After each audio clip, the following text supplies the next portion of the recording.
Chapter 1. Allegra. When Allegra received the call from Nike Rehab, sending her to her latest patient, she went with dour reluctance and not even an iota of impending doom.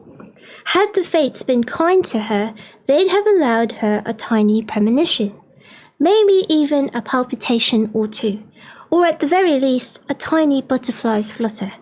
But Allegra got nothing. She'd driven past the ancient and mostly abandoned temples of Apollo and Athena, and neither had seen fit to provide her with even a little foresight. Allegra slammed her sandaled foot on the brakes as she neared the wrought iron gates guarding her client's mansion, the car making the turn onto the cobbled, elm-lined driveway with a sputter and a hiss. Struggling with the clutch on her battered old Branson A-Class, she came to a shuddering stop only a few inches from the sentry, who stood stiff-spined and expressionless before the gate. Going to have to talk with Senator Branson one of these days. Of all the things to leave car production for, the man had chosen airlines, and she'd once thought him as one of the smartest minds in the world. Allegra pulled the brake, prayed it would hold, and opened the car door. Grabbing her small black leather purse, she looped the strap over her shoulder and alighted. After slamming the car door shut and sending a prayer to Apollo that it would remain so, Allegra faced the mansion and smoothed down the front of her pale pink pantsuit. She kept her work attire low-key, but wealthier clients tended to require a classier look, even on the hired help. Tossing the long matching organza shawl over her shoulder, she checked that her blonde hair was still neatly within the high ponytail on the top of her head. She faced the guard who stood in the already strong mid-morning sun, even though the row of trees lining the short driveway provided sufficient shade. The Breslins were of the level of wealthy where style bordered on the ridiculous.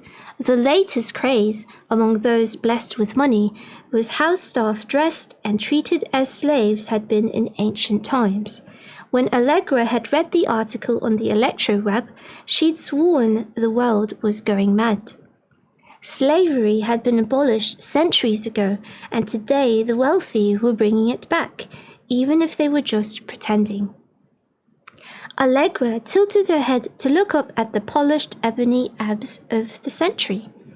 He wore leather sandals, a pleated red skirt, a pair of bronze arm guards that glinted in the bright sunlight, and a bronze helmet topped with a bouquet of blood-red feathers, and pointed a very sharp spear at Allegra's left eye. The guard glared at her, his expression hard enough to shatter diamonds. "In the name of Darius Breslin, state your business." "Apollo save me." Allegra pasted a smile on her lips. "I have an appointment with Citizen Breslin. I'm Allegra Damascus." No response. Allegra gave it another try. "His physio, for his torn tendon." She pointed at her left arm, annoyed now with the show and tell. They were expecting her, but she still had to jump through hoops to get inside. The man's expression didn't change as he shifted the sharp edge of the spear to a slightly less deadly position. At her left boob. "Proof of identity." "Man of few words, huh?" Allegra dug inside the little bag at her waist and withdrew her Nike Rehab ID badge. She handed it over and waited, watching his muscles bulge and shift as he examined the plastic card. A soft breeze rustled through the trees, ruffling the red plumes on his helmet. It also lifted the hem of his short pleated skirt, revealing an expanse of toned, muscled thigh. Allegra averted her eyes. At last, he gave the card a nod, then handed it back to Allegra before reaching for a button on the fence wall. Automatic gates. No surprise. Breslin, the handsome darling of international tennis, had won gold at the last Olympic Games. Seriously, the man was deemed so attractive that the Vestal Virgins were clamoring for the Olympic Games events to return to the ancient rules of compulsory nudity for all participants. His win had garnered him huge support in the new Germanic states, including an advertising deal as the face of Daimler-Benz, the reigning leaders in international automobile manufacturing. Cursing Branson, Allegra jumped back into her vehicle and gassed the engine, crossing her fingers and hoping it wouldn't die on her. Allegra thanked the fates when the heap of metal grumbled its way along the long drive up to the villa. The avenue, lined with a row of tall firs on each side, took Allegra up the hill to a classic Greek-style mansion. It resembled a massive temple with gigantic white pillars guarding the front face of the residence. Hades would be proud of such excess. At least the entrance wasn't bracketed by a second pair of sentries. Must be a limit to slave ownership in these parts. The old Branson coughed out a cloud of black dust as Allegra brought it to a halt. Allegra frowned as she exited the car as gracefully as she could and wondered if the car was finally in its death throes. It would be an annoyance because automobile shopping was her pet hate, a reason she'd held onto her first car all this time. Hitching her bag higher on her shoulder, Allegra grabbed her leather case which contained her oils and cloths, shut the door with a solid thunk, and climbed the majestic flight of marble stairs to the double-doored entrance. The Breslins had made a determined effort at majesty with the gaggle of expertly cracked statues of armless, nubile gods, satyrs, and nymphs, the males all well endowed. But the result was nothing less than tacky and nothing more than fake. No judging, Allegra. Keep your mind on the job. The door opened and a tall brunette met Allegra's gaze. Honey eyes studied Allegra from head to toe. You're the physiotherapist? An arched eyebrow dared Allegra to confirm. Her bearing and her clothing said lady of the house. Portia Breslin. Allegra eyed her short skirt. It ended just above the knee with generous folds of silky fabric draped loosely from her waist, across her breasts and over her right shoulder. Yes, Allegra Damascus from Nike. If there's a problem, I'm sure the agency will send some other. Portia raised an imperious hand, silencing Allegra. After a moment in which the skin on her forehead puckered and her lips pursed, she gave a cool nod and spun on her heel. The fabric trailing the floor behind her was the only thing gracing her bare back. Fashion these days. Allegra's hostess led her deeper into the building, exiting into a square courtyard fringed by apple trees and dotted with stone benches. At the center was a pool of clear water that reflected the sunlight like shards of glass. On a cot beside the pool lay the magnificent construction of muscles, limbs, and pheromones that was Darius Breslin. His skin gleamed a dull gold from baking in the strong Fornia sunshine, and he didn't seem to notice or care that he was slowly getting burned. Guess you have to suffer for true beauty. Darius, darling, the therapist girl is here. Allegra eyed the woman as she crouched beside her husband and gently helped him up. Citizen Portia Breslin, the pretty and very jealous Breslin wife. Some of the gossip mags, not that Allegra read such trash, claimed Darius had a taste for more than just one woman at a time. Where there's smoke? As Portia leaned over, the fabric slipped off her shoulder and dropped to her waist, exposing her from neck to navel. Neither blushing nor blinking, she tossed the fabric back over her shoulder and lifted her chin to give Allegra a nod. Maybe being flashed will be the highlight of my day. Please let it be so. Allegra stopped around the cot and came face to face with Breslin and was surprised to be unaffected by his stunning manliness. Just as well, since he was a client. Despite his undeniable beauty, Allegra barely blinked an eye. Instead, she introduced herself. Breslin gave her a non-committal nod. Before you touch me, I'll need some sort of reference. There was that arrogance she'd been expecting.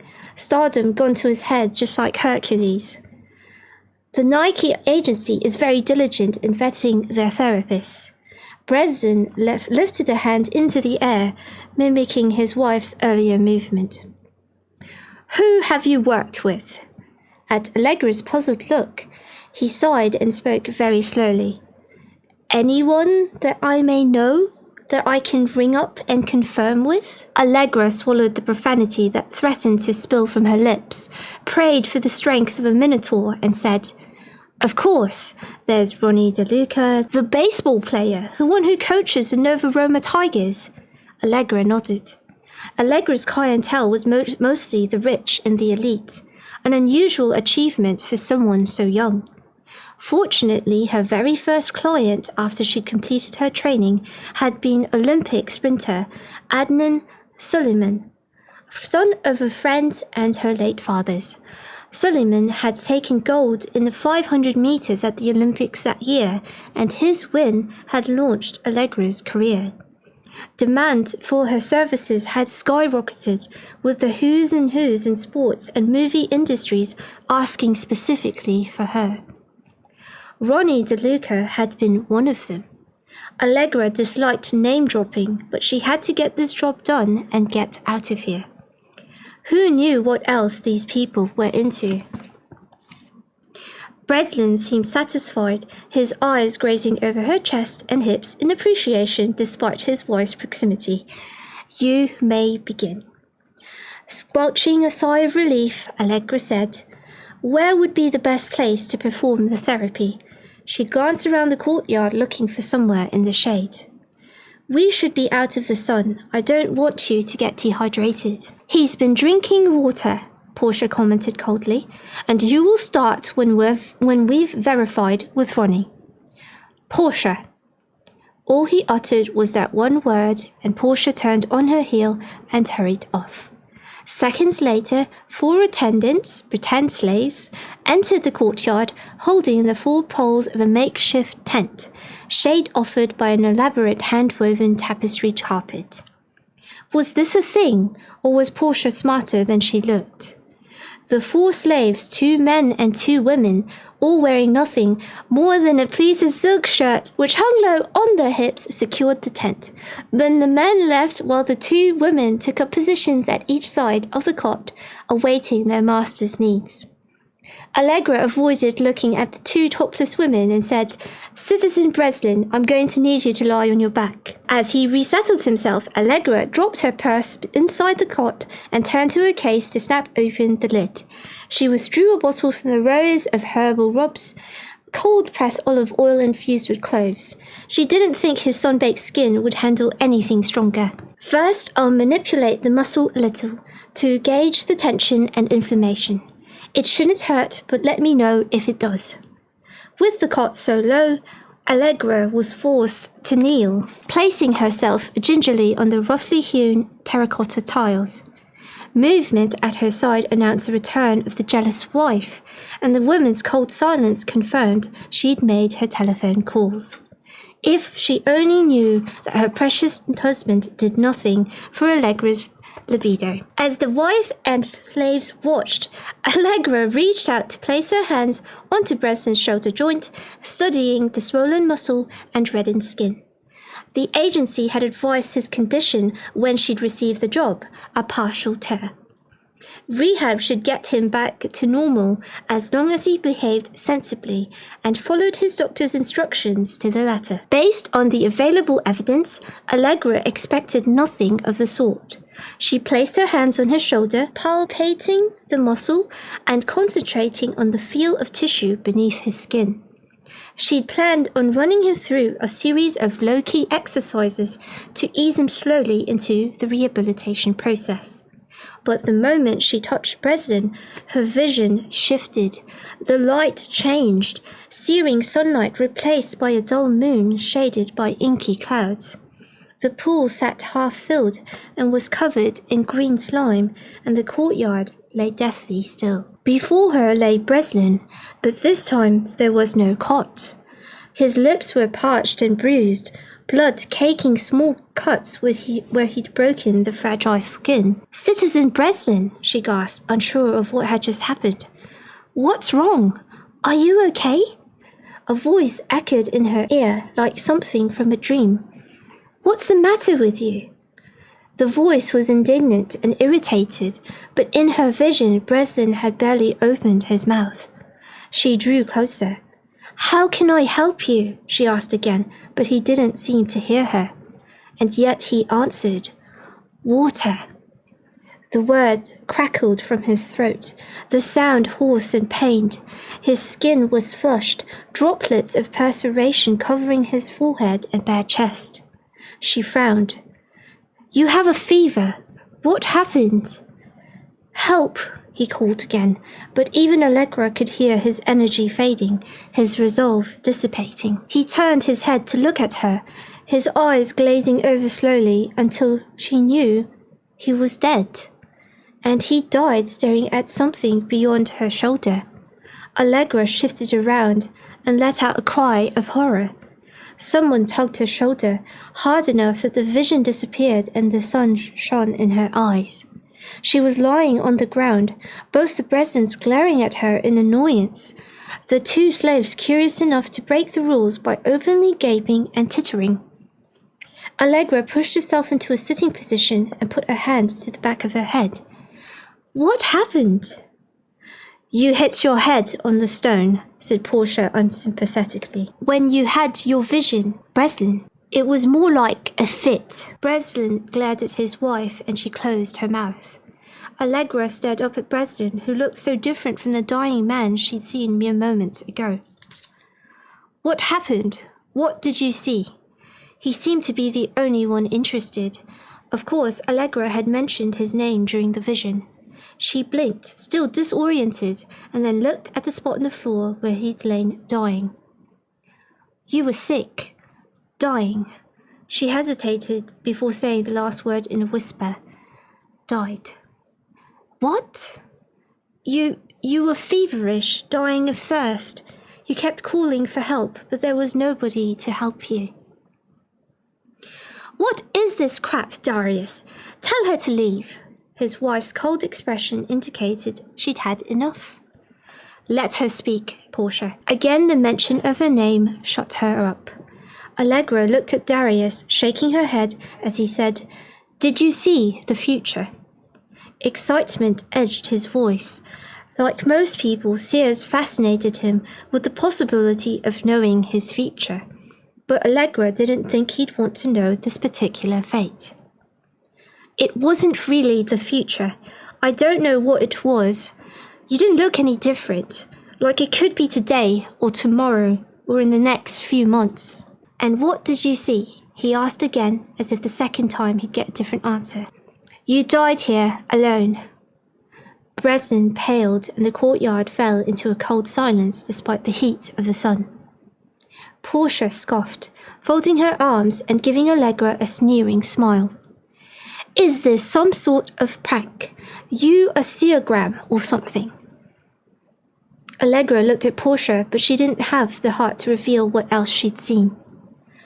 "I'm sorry, I don't feel well."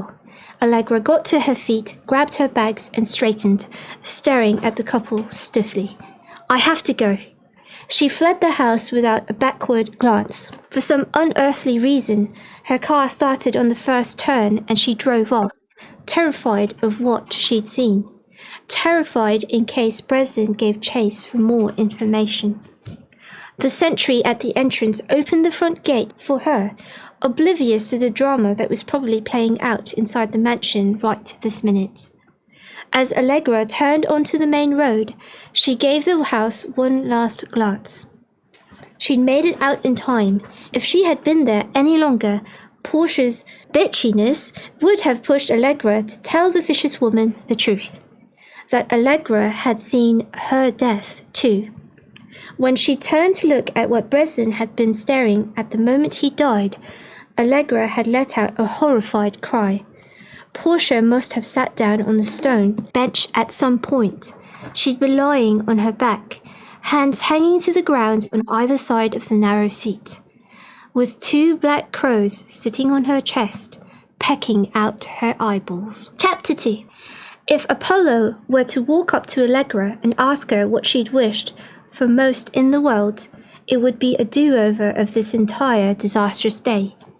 Not that she was stupid enough to believe in great mythical beings, but it was a nice little daydream. Allegra sighed as she stared out the deep blue of the heaving ocean and sipped at her cup of bitter, dark coffee. The Neptune overlooked the harbour, a restaurant that boasted long waiting lists for their sought-after tables. These days, seafood was one of the most prized delicacies, especially lobster, crawfish, and squid. The chef at the Neptune knew people who knew people, ensuring his menus always contained near unattainable ocean fare. Except for the one time with the pufferfish liver. Good thing Senator Nordstrom survived and had considered this experience invigorating. At least the dark Ghana was helping to still Allegra's shaking fingers. Xenia had better arrive soon because Allegra didn't think she could stand one more moment alone. That was her current thoughts. A tinkling of laughter from across the room announced Xenia's arrival, and Allegra smiled as she watched her dearest friend in all the world cut a line between the densely packed tables like a great airship on her maiden voyage. The lady's entourage consisted of Pepper, her adorable golden retriever, whose tail began to sway with intense vigor the moment he set eyes on Allegra.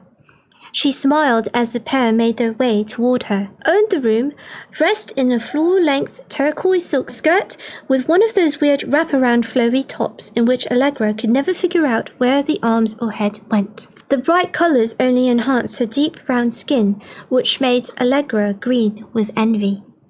To other people was a little flamboyant, but to Allegra she was the best friend a girl could have. Pepper danced around the table, catching his lead amongst the legs and forcing Xenia to let go of the strap. He stood on his hind legs and placed his chin on Allegra's thigh, begging for attention. Usually Allegra would scratch his head or mutter unintelligibles to him, but today she just said, "There's a good boy," and ignored him. Pepper seemed to take the hint and returned to his mistress's side. Xenia sank into the plush seat opposite Allegra and pushed her dark red sunglasses high onto her head. They served to hold back the expanse of black curls that was offset beautifully by a pair of glittering jade earrings. Allegra leaned close and studied the stones. "Tell me those things are not real. You know we don't do fake." She fingered the stones, which served only to intensify the rich brown of her skin. Allegra rolled her eyes because they both knew Allegra herself did fake, since a physiotherapist's income did not often run to genuine jewelry. Of course, could splurge with her parents' money because there was too damned much of it. After ordering a sweet Lanka tea and a bowl of water for Pepper, Xenia studied Allegra's face. "You have to tell me what's wrong. You're looking all pale." Allegra snorted. Her own pale skin could put milk, lilies, and clouds to shame. But Xenia was only seeing what she herself felt. Stressed, tense, worried, and afraid. Allegra inhaled softly, then waited as the waitress arrived with the tea and water. The girl set the drinks down, one on the table and with a polite smile, and the other on the floor with a barely disguised grimace. Allegra straightened her spine as the waitress hurried away. She met with Xenia's eyes without a smile. "I have to tell you something, but you have to swear you will not freak out."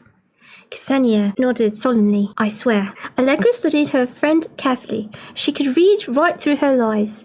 Allegra's lips thinned. "Swear on..." "What?" whispered Xenia, her dark skin flushing. "That bad." Pepper's head popped up, nose propped on the edge of the table, watching her with doleful eyes. Allegra nodded, unsmiling. Allegra told her everything that happened at Darius Brezen's mansion. While Xenia processed the tale, Allegra sipped more on her coffee and stared at the white-topped waves, wishing she could ride out into the sunset and live forever where the sun met the sea. Dreams are for kids. And, Xenia leaned close, how are you coping? Allegra hid her shaking hands beneath the table and smiled. I would have been okay, I think, if I hadn't had a second episode with Connor Kyriakis. Something cool and wet nudged Allegra's shivering fingers, but she drew her hand away from Pepper's nose. As well-meaning as he was, she wasn't in the mood for the dog. He gave a small whine and returned to place his chin on the table at Xenia's elbow. Hades almighty, Xenia swallowed. What happened? Allegra sighed and leaned forward. To an onlooker, the two women would have appeared to be friends meeting for lunch and a gossip. And usually that was exactly what they were. Today was different. And something was telling Allegra that nothing would ever be the same again. Kyriakis has a hamstring injury. He's still deadlifting. Xenia sipped her tea, then petted Pepper's head to get his nose off the table. At 64 he shouldn't be, but who can tell him anything? So what did you see? Allegra swallowed hard. He was dying too, in the same way. Fever, dehydration, sores around his mouth. He was on his yacht and looked abandoned. Allegra ran her fingers through her hair and groaned softly. What in Hades is going on? I'm going crazy, aren't I? Did you tell him? Kyriakis, why would I do such a thing? Allegra's laugh was mirthless. I managed to maintain my composure, thank Apollo. The last thing I need is to upset the sweet old man. Ali, you did the right thing, and maybe it's best to keep this under wraps for a while. Who would I tell? You think I want a long line of people at my door bringing me chickens and lambs to read their entrails? She sighed and sat back, pressing her fingers into her forehead. What am I going to do? How can I possibly do my job like this? I can't work if every time I touch a patient, I see his horrific death. Come on, Ali. You're just being a little dramatic. Maybe you're tired or just stressed. And besides, you've always had forebodings like this. You've managed so far without going loco. Maybe it's nothing more than an overactive imagination. Had anybody else said those words, Allegra would have been furious. But Xenia knew her enough to know her past too. Allegra's parents had died when she was 16, leaving her in the care of her parents' closest friends, Xenia's parents, thank goodness. Allegra had a terrible dream in which she'd seen her parents' deaths, but when she told her dad not to go out that night, he hadn't listened. Instead, they'd driven off and died in a collision with a fuel tanker on the highway. Since then, similar premonitions had aided her and Xenia in avoiding trouble, so neither of the girls would be ready to fob them off in totality. Again she sighed. Maybe you're right. Wishful thinking. Xenia tapped one azure fingernail on the table in front of Allegra's hand. I have an idea. Which is, Allegra asked, returning her focus to the undulating surface of the ocean. Touch me, said Xenia. Allegra snapped her gaze to her friend's face, alarmed. Xenia merely raised her eyebrows encouragingly. Tell me if you see something. Allegra studied the serious edge to her expression. I don't think so. Why in Hera's name not? Pepper danced in the circle and whined. Xenia shushed him. Because the last thing I want to do is see your death. Chapter 3. Allegra flinched, having spoken the words a little too loudly. She scanned the tables around her, relieved to find her outburst had gone unnoticed. Inhaling softly, she said, Maybe it's nothing, but if these visions are real, then I do not want to see how you die. Xenia grinned, unaffected by Allegra's morbid reaction to her suggestion.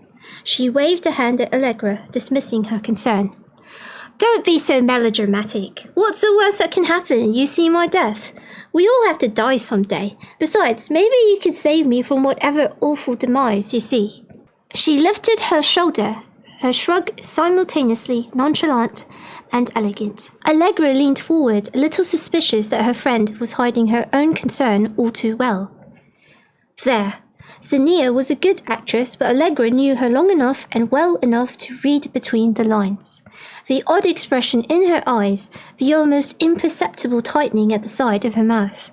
Two things that confirmed Zinnia was having a silent freakout. That's BS and you know it, Allegra snapped. I've been right too many times in the past for this to be my imagination. Come on, Allegra. Allegra tilted her head and stared at Zinnia. Lifting a hand, she raised one finger. The time I told you not to go to Oliver Randall's party because I had a bad feeling and the cops ended up raiding the place for underage drinkers. Zinnia rolled her eyes. Allegra lifted a second finger. The time I didn't go on a field trip to the Amazon rainforest because I had a strange dream about people dying and the class contracted the Hippo virus and Claude Braga and Ernestine Fillion both died from it. No eye roll this time. Allegra lifted a third finger. The time I tried to stop my parents from going to a business dinner because I had this strange vision about a bloody broken glass. Zinnia raised a palm. Okay, fine, I get it. She sighed loudly.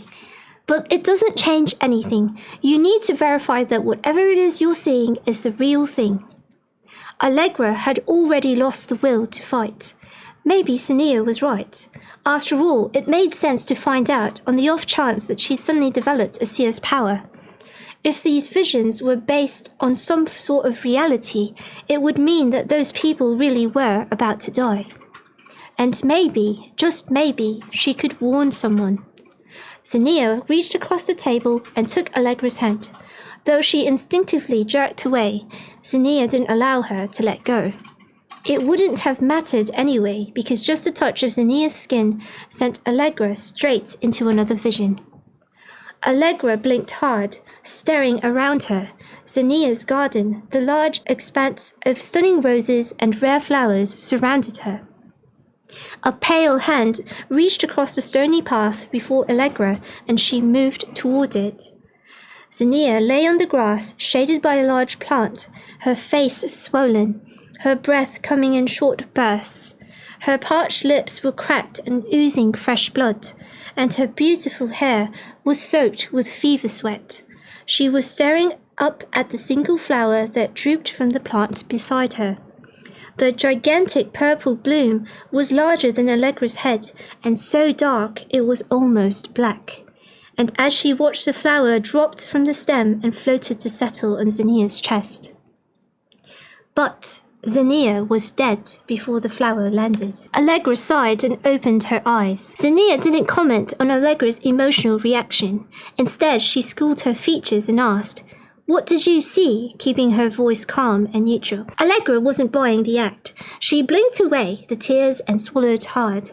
But she wasn't sure she wanted to say the words out loud. But Zinnia squeezed her arm again. Allegra flinched, expecting to be hit with a vision again, but this time nothing happened, except for the wave of nausea filling her belly. "Sorry," whispered Zinnia. Allegra smiled and shook her head. "It's fine." She reached out and held Zinnia's hand, ignoring the roiling in her stomach. Allegra stared at the dusky skin, starkly contrasted to her own paleness. The two girls were so different, and yet they'd lived most of their lives close as sisters, and Allegra owed it to her friend to be completely honest with her. Taking a deep breath, she said, "I saw you in your garden. You were lying on the ground beside one of your weird flowers." "Was I dead?" Again with a bland expression. Good actress. Allegra nodded. "Any idea when this will happen?" Allegra shook her head, unable to voice the words because of the huge lump in her throat. She was still trying to get over the fact that she had just seen her best friend die. Zinnia freed her hand from Allegra's now voice-like grip and rapped her nails rhythmically on the table, a habit of hers from way back when they were in school. her eyes staring up at the ceiling as she considered something. Then she looked at Allegra and said, "Which flower was that? Describe it." Allegra frowned, trying to remember anything specific about the bloom. "It was huge, for one thing." "How big?" Zinnia stopped rapping. "About as big as my head, I think." Her friend nodded, her skin a little grey now. "Colour?" "Purple, so dark it was almost black." Zinnia's eyes widened a fraction, and she let out a breath that Allegra hadn't even realised her friend had been holding. "I just bought that. It's called Agrippina noctis. It blooms once every decade, and only at night." Allegra leaned forward, her ears buzzing. "So when will it bloom again?" Zinnia's features tightened, and she looked a little ill herself. "In 3 months, give or take a week. The bud has only just appeared." Allegra's shoulders slumped as she felt the fight drain from her body. "That's not good." "Understatement. You see, this is the very reason I didn't want to test it on you. I don't think I can handle the burden of knowing that so many people are going to die from sickness, especially the people I love." "So the symptoms, were they similar?" asked Zinnia. Allegra noticed that she didn't include herself in the question. She could understand why it would make it more real. Reluctantly, Allegra nodded. "Dehydration, fever, dying of thirst." None of the deaths were a pretty sight, and Allegra was determined not to elaborate. She watched in silence as Zinnia called a waiter and ordered a couple of brandies. Allegra didn't bother to remind her that it was the middle of the day. To be honest, it was probably the best idea. Her nerves, too, needed calming. Both girls sat in banter-free silence as they waited for the drinks to arrive. Even though Allegra noticed her friend's hands shaking, she refrained from pointing it out. And when the waiter arrived, they lifted their glasses and downed each of their single shots in one swallow. Allegra laughed as they thunked the glasses back onto the table. "We should have told him to make it a double." Zinnia snorted. "That's all we need right now, to get smashed while the sun is still shining." Pepper got to his feet again and nuzzled the girl's elbows, first trying to gain Zinnia's attention, and then Allegra's when his mistress nudged him away.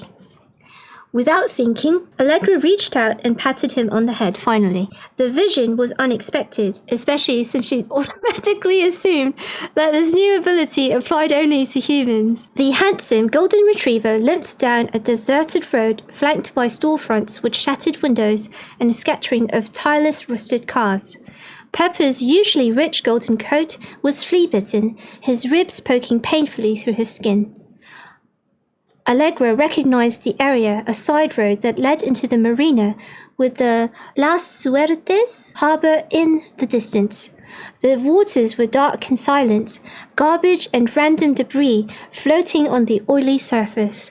The ships docked at the piers listed to one side, all rusted and abandoned, except for a flock of silent gulls. Dear merciful Apollo. Allegra snatched her hand away, unable to hold back a mournful sob.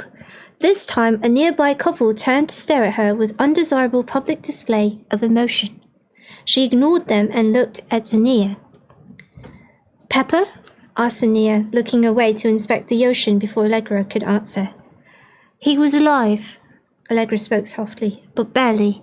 Starved, alone, the whole waterfront looked abandoned." Zinnia stared at her, forlorn, her expression dark and scared. "He would not be all alone if you still survived. I know that much. You haven't seen yourself?" Allegra rubbed her middle finger over her left wrist, where the blue vein shone through her pale skin.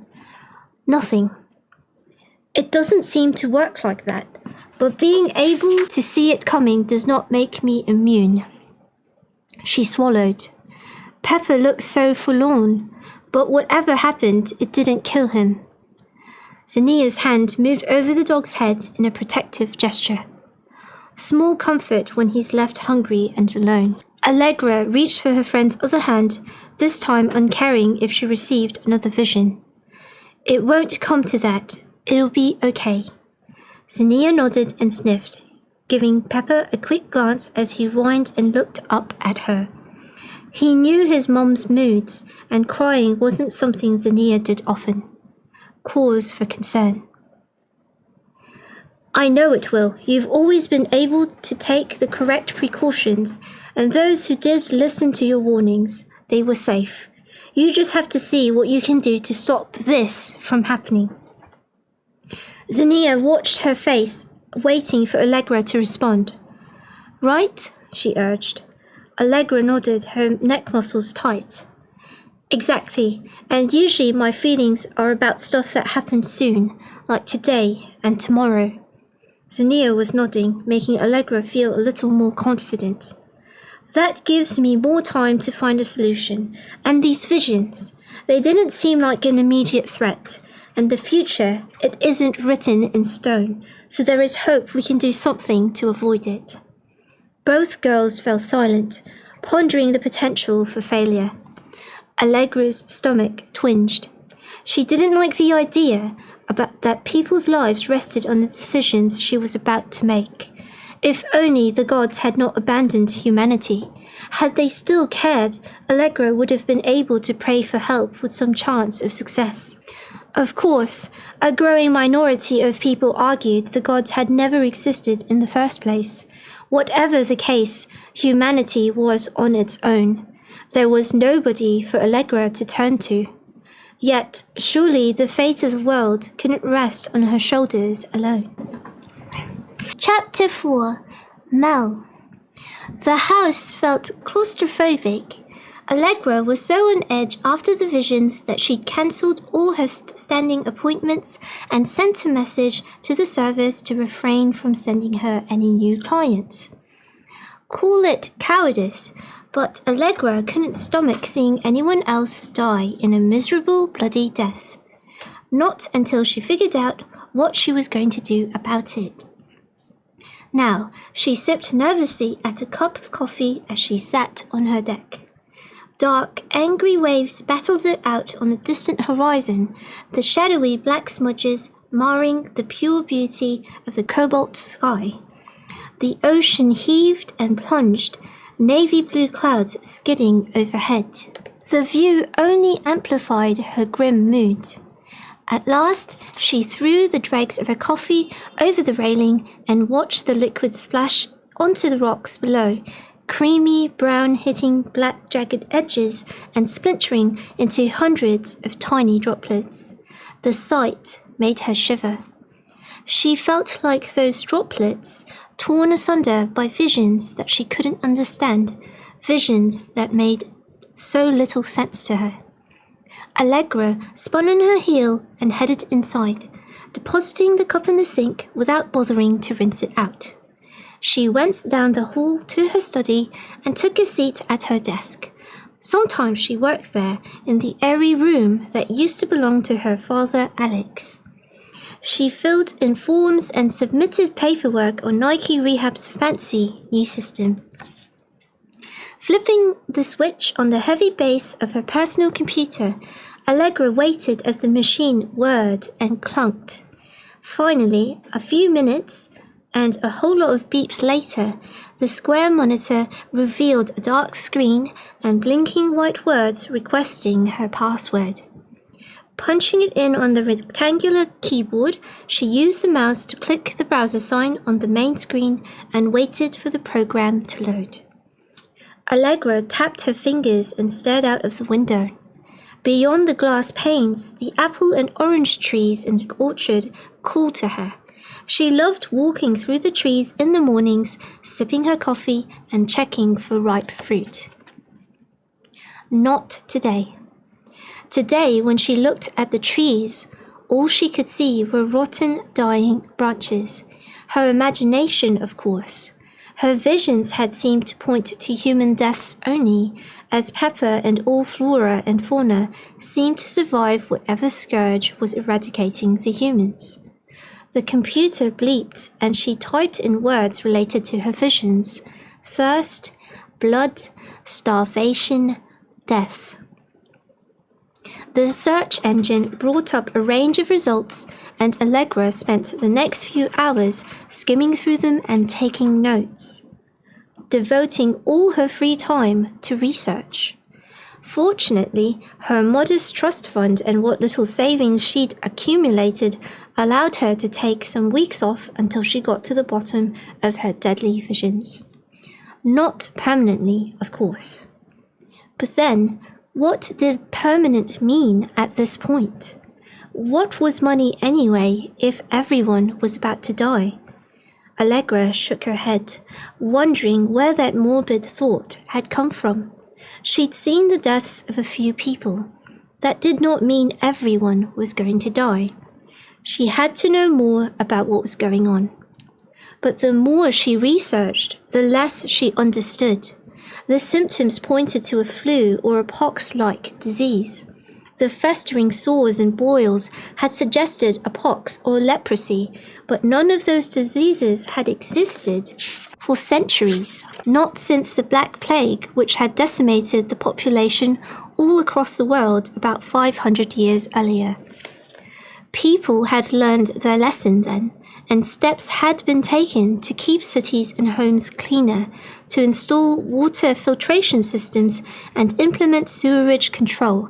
Hygiene had long since become a top priority for most governments. Allegra studied the websites on public health and began to draw a clearer picture of what she'd seen. She compared the symptoms of the dead and dying to the symptoms she'd seen in her visions and came to only one conclusion. A strong contagion, similar to the pox, but much more virulent, causing complete incapacitation of affected patients. She frowned, scanning the sites again, an idea brewing in her head as to her next step. Contacting the government's disease control department.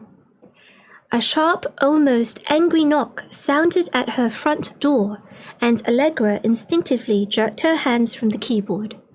Irrationally, she felt almost guilty about her browser's gloomy content. She sat at her desk for a few moments, reluctant to open the door. Maybe whoever they were would just go away if she refused to answer. A second knock echoed around the house, this one a little sharper. Allegra sighed, got to her feet and switched off her computer before heading to the front door. Who in Apollo's name was so damned insistent? Through the glass panel in the front door, she took in two men in pale suits, the gold olive branch pins on their shoulders, holding a swag of purple fabric in place.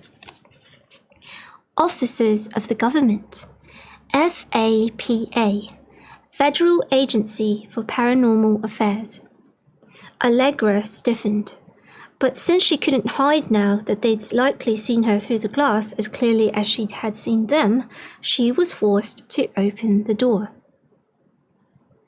Pasting on a polite smile, she greeted the men. The one closest to Allegra was a tall blonde, his hair cut square on his forehead, giving his face a closed-in look. His eyes were beads of suspicion, scanning her from head to toe. Allegra forced her face into a mask of calm, giving away nothing of her emotional turmoil. She'd heard that some of the FAPA agents had the power to read minds and to foretell the future. Probably not as strong as Allegra's power, but sufficient enough to know when they were apprehending a guilty party. In this case, Allegra felt guilty, despite not having done a damn thing to deserve feeling that way. She steeled herself as the blonde-haired Hulk spoke. "Citizen Allegra Damascus?" "Yes, that's me," she said, keeping her tone even. He was already putting her on edge, making her nervous. "I'm Agent Kendall from the FAPA office in Las Suertes." It was the nearest large city. A visit from the city office meant something big was happening, serious enough to bring in the big guns. "This is Agent Ravik. We have a few questions for you." Allegra hesitated, then gave a subdued nod before showing them inside. Something told her she was going to regret being so welcoming, But for now, she wasn't about to hinder an official investigation, even if she were the subject of said investigation. Agent Blonde, Allegra had already forgotten his name, refused to take a seat on the sofa she'd indicated, instead inspecting the rows of framed black and white photographs that bedecked the shelves set against the stone fireplace wall. Allegra sat, watching him complete a circumnavigation of the simple white and grey decor of the room, his eyes roving, observant, critical. As he moved, Allegra rubbed her finger over her left wrist absently. He came to a stop beside his partner, who'd been nice enough to sit with her, his small dark face the picture of respect. He hadn't met her eyes, just gave her a fleeting glance or two. An act, maybe.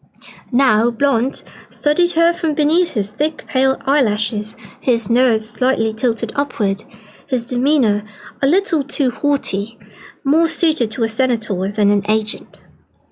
We've received some disturbing reports. He let the comment hang in the air as if Allegra would magically know what he was talking about. She didn't. She shook her head slowly, biting her lip, and sent him a questioning glance. He shrugged one shoulder and his brows twisted in annoyance.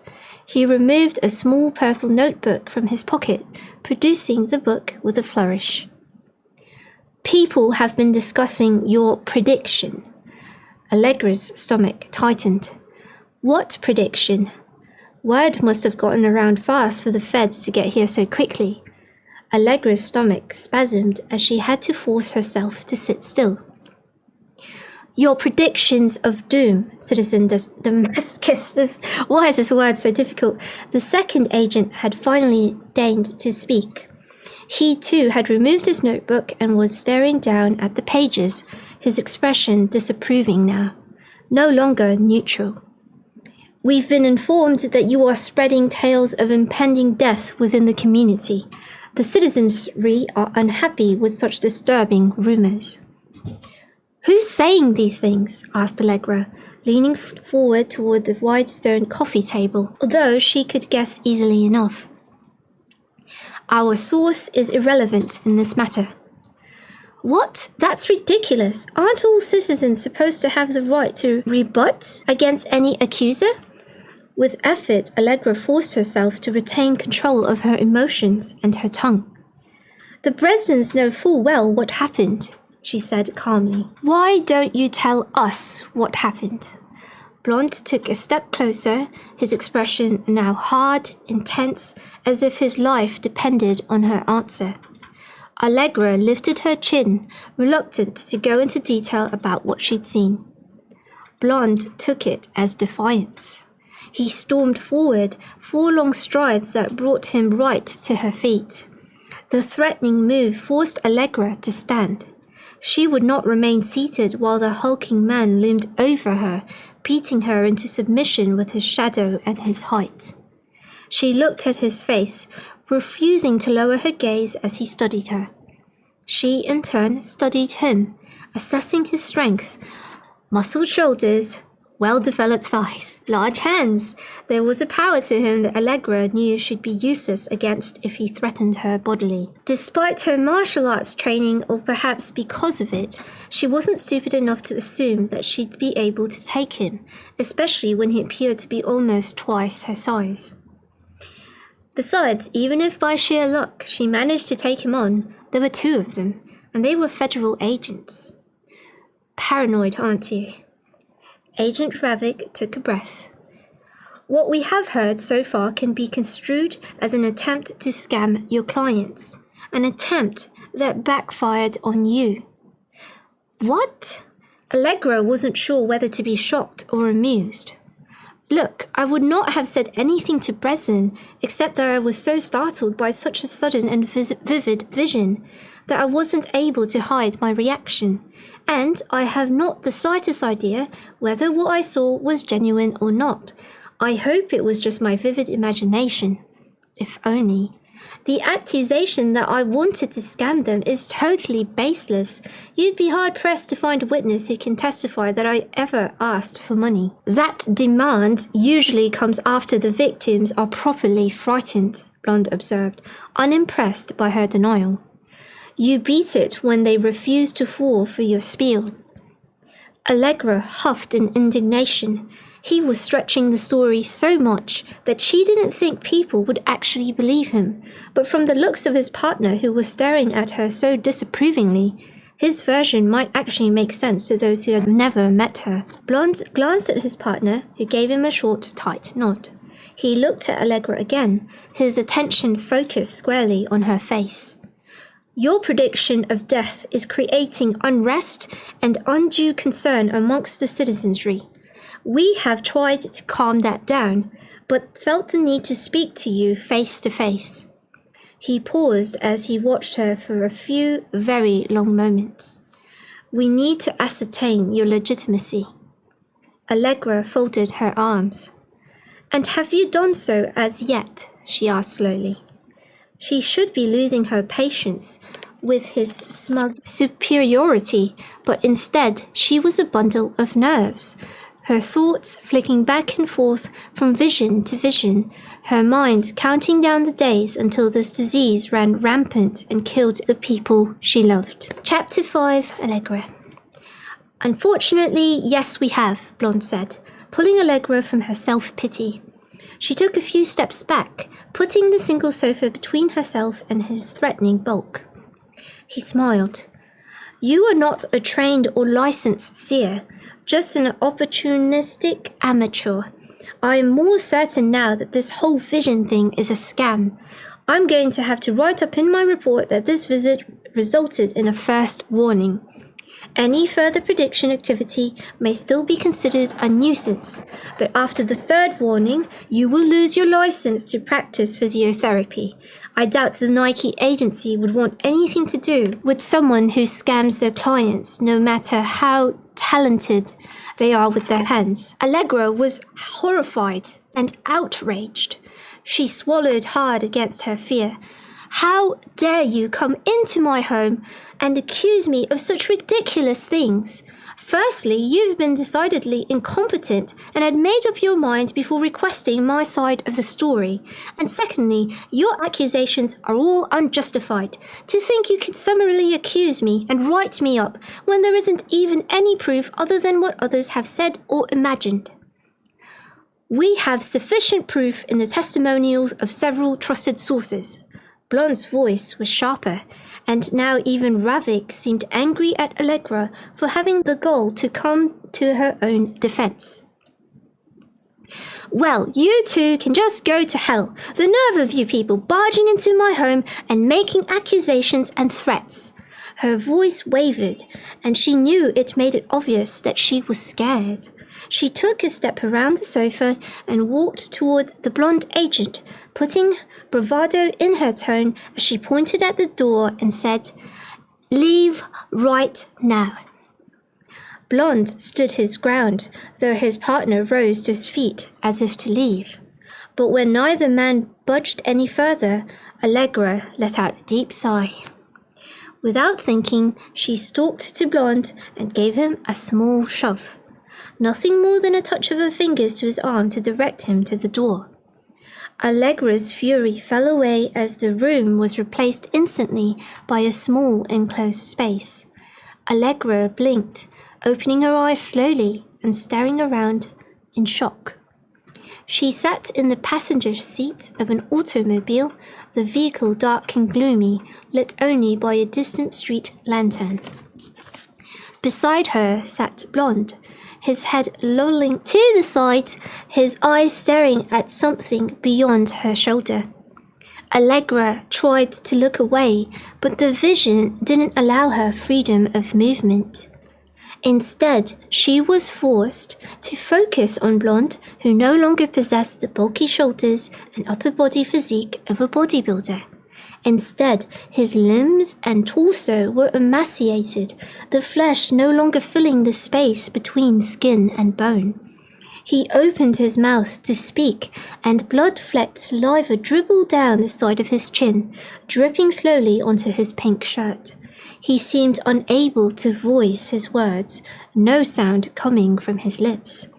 Then Blonde moved his head, turned enough to reveal the left side of his boil-infested face. The sores had eaten at his skin, and here and there flesh had rotted away, leaving gaping holes through which Allegra could make out his blood-stained teeth. She cried out, her hands shivering beyond her control. She let his arm go, taking a few steps away from him, and stared around the room, still not convinced she'd been released from the vision.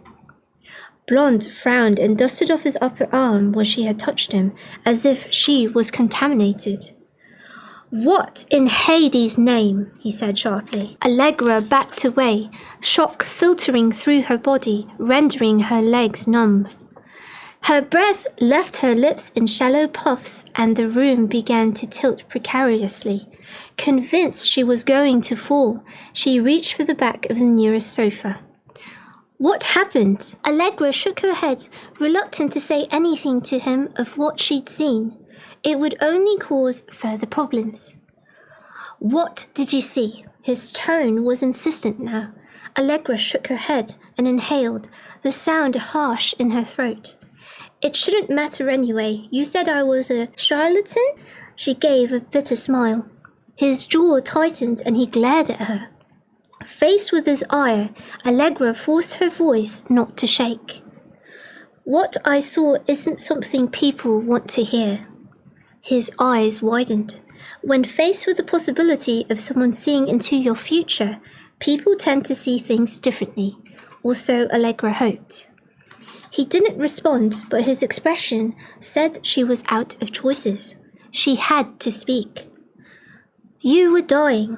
Boils all over your skin, lips bleeding, coughing up blood." Allegra hesitated as the memory of the horror in her vision came back to her. She shook it off and looked up at the cop, her expression sad. "You will die a horrible death." The agent's mouth dropped open. Then it closed again, whatever he'd planned on saying evaporating at the expression on her face. Silence echoed the room, and Allegra felt a little deflated now. She was still upset at their accusations, but didn't think it was worth complaining to her superiors about her treatment. Not now. Allegra forced her limbs to obey and turned slowly.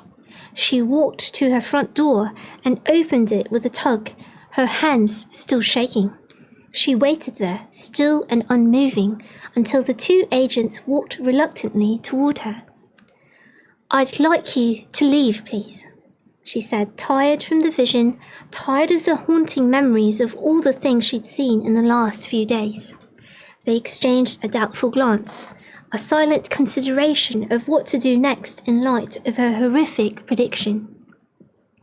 Allegra entertained a short, horrible possibility that they'd arrest her for resisting their questioning, but she was pretty sure that was illegal without a warrant.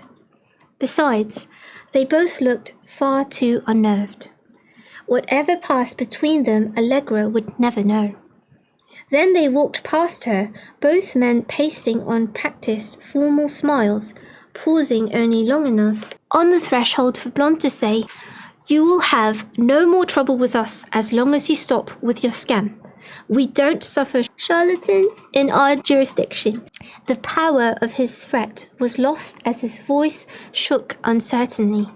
He'd taken her vision to heart, more than Allegra had expected, given his accusations and harsh attitude toward her since he'd walked in the door. Then they were walking down the stairs, leaving Allegra furious that they still hadn't paid attention to her words, or her warning.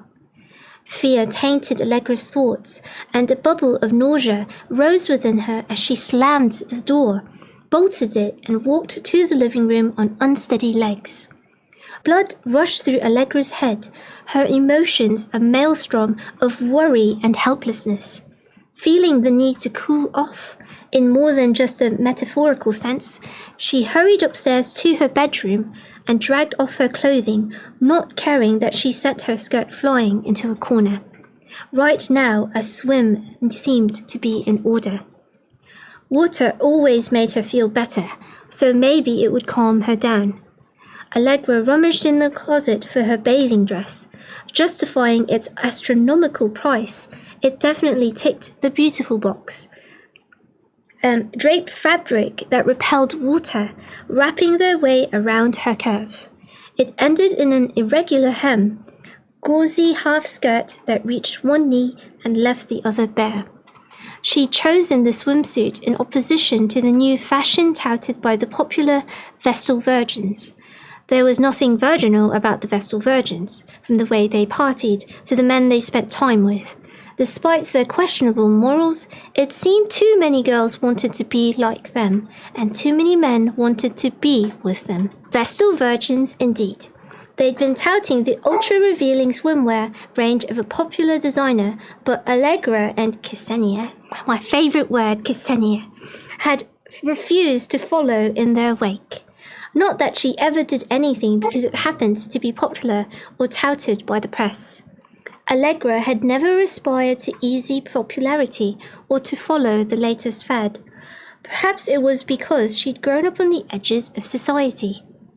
Acceptable, but not quite rich or beautiful enough to become part of any important circles. Her father, Alex, hadn't come from money. She'd made his fortune in real estate, building in a few years what many of the founding families had taken decades or even generations to accumulate.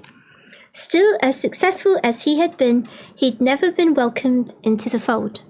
It hadn't mattered, not to Allegra and her family, nor to those people who'd been her true friends.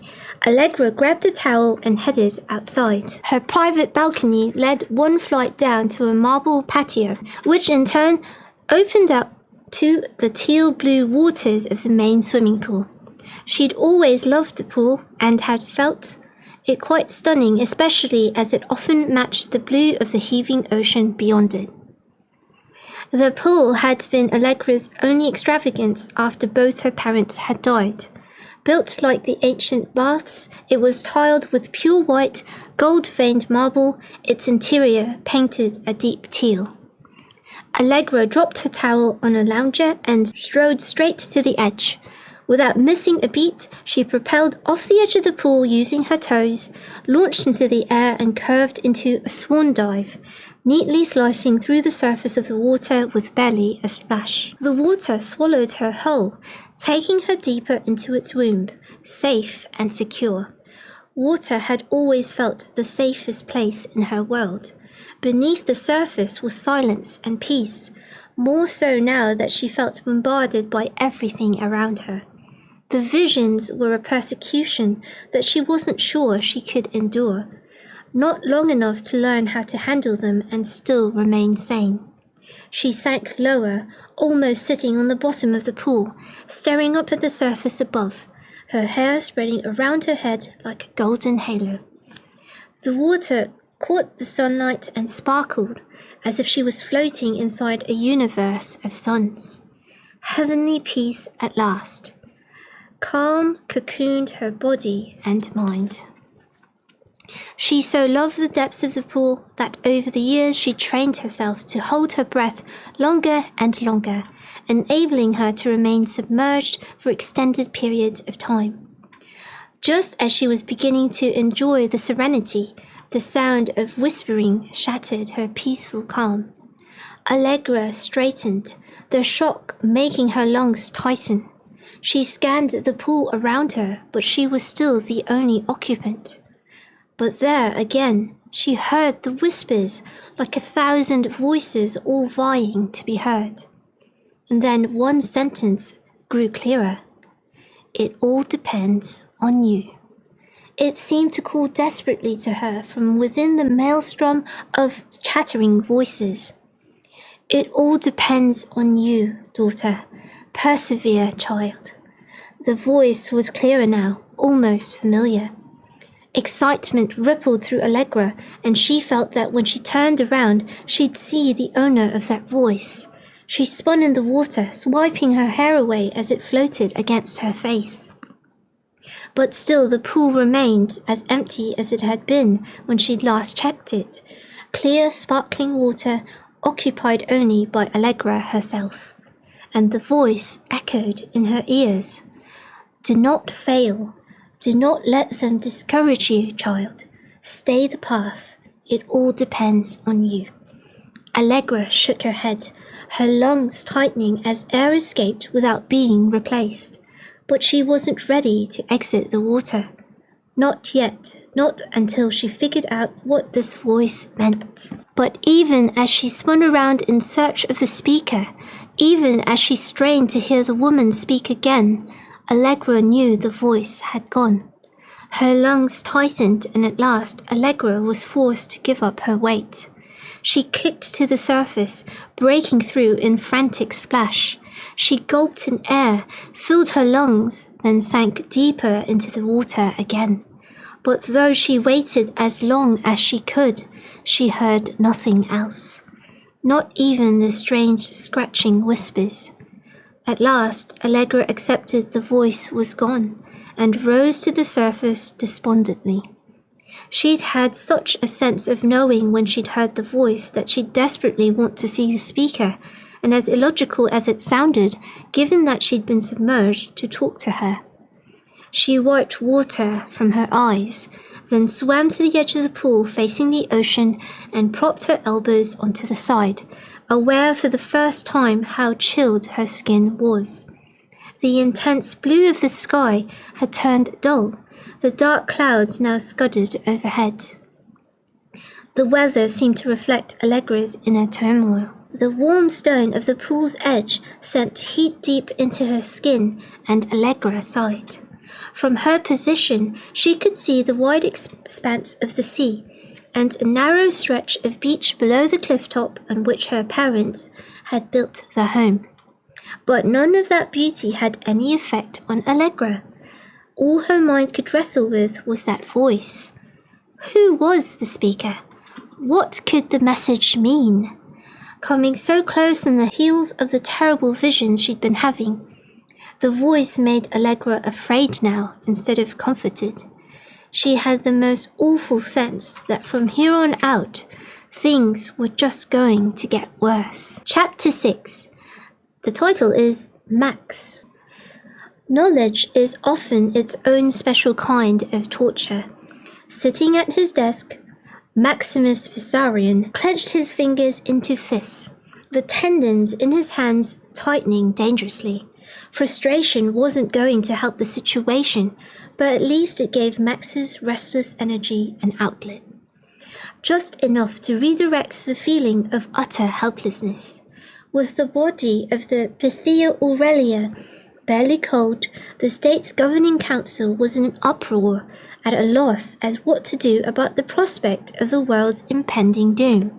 It all sounded so morbid, and yet it was the frightening reality. Max pushed to his feet, ignoring his chair as it skidded across the fake marble tiles of the FAPA office floor.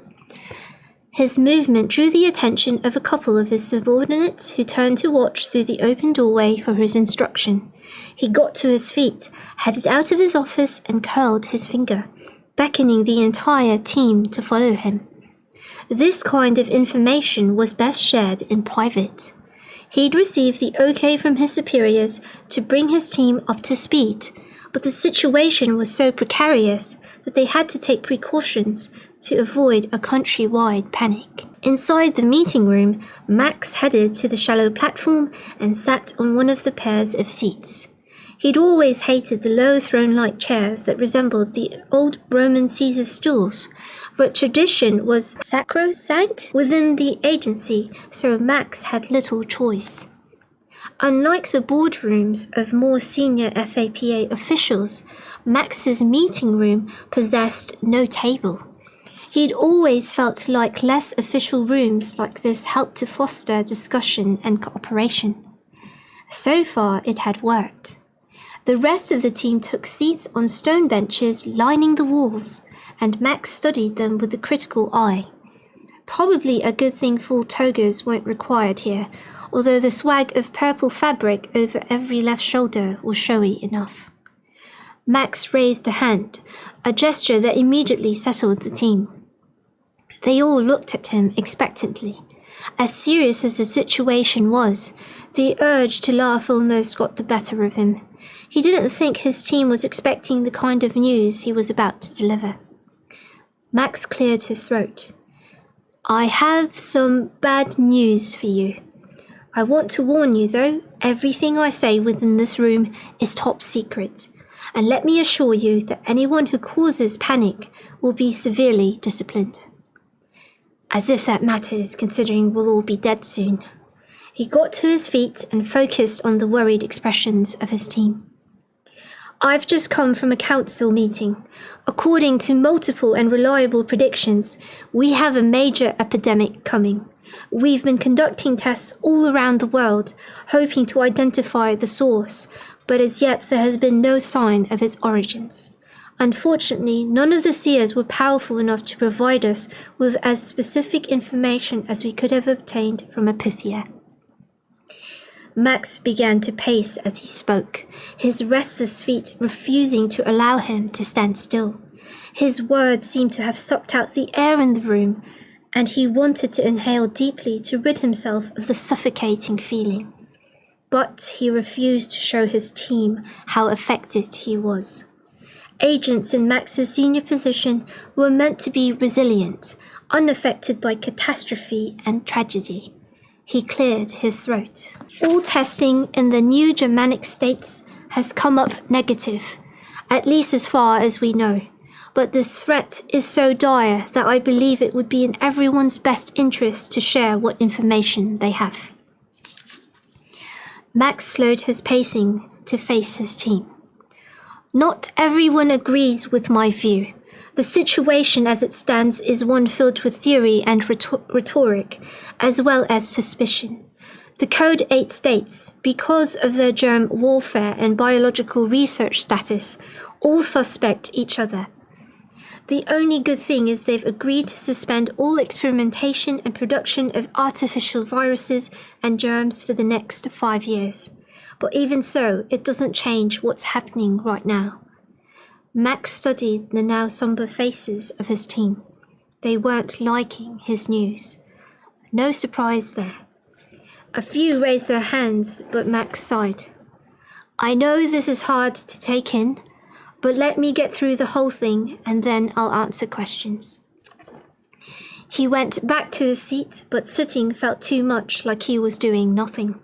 He faced them again. All pharmaceutical companies and nutrient supplement production companies have had government overseers allocated, so be aware that some of you may have been reassigned temporarily. A rumble of dissatisfaction emanated from the seated agents. Max chuckled. Makes little difference, people. As of today, everyone, every man, woman and child on this planet has a matter of months to live. Possibly weeks. We won't know for sure until we find something concrete that will provide a more accurate timeline. If we don't locate and destroy this virus before it spreads, reassignment will be the least of our problems.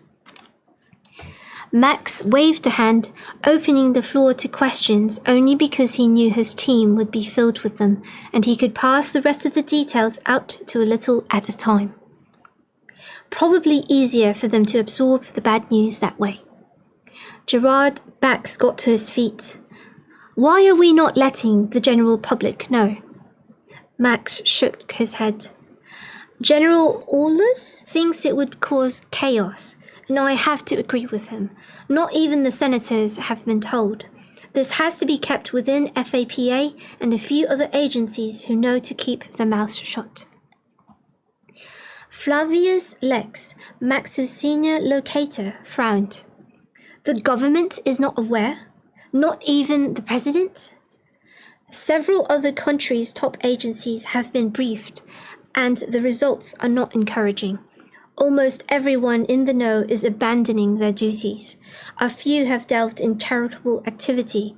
Others are frantically collecting wealth as if that would help when they are dead from disease.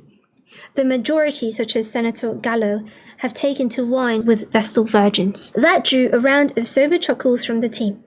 Even preparations for the next games have been halted, as too many countries' senators and backers have withdrawn to redirect their funds and energies elsewhere. But of course, the public is not told the real reasons. Gallo had been a mistake. Aulus had made a judgment call, revealing the impending pandemic to the man, thinking he'd use his pull within the pharmaceutical industry to help the cause. Instead, the man had gone off the rails. At least he'd kept the news to himself, so far. "So, what else is being done?" asked Corina Brava, one of the two seers on his team. Although not of the same level of power as the late Pythia, she had made invaluable contributions to their investigations over the past 5 years. She did not look surprised at his news. He wondered if she too had seen something of what was coming, but he didn't ask. If she'd had anything to add, she'd have said as much. Max sighed. Senator Calvinius has sunk a large budget into Pharmacorp to develop a vaccine. How could they do that without access to the original virus, if it even is a virus? Corina looked unimpressed. Flavius cleared his throat. He's been shackled by the overseers, I presume. Max nodded.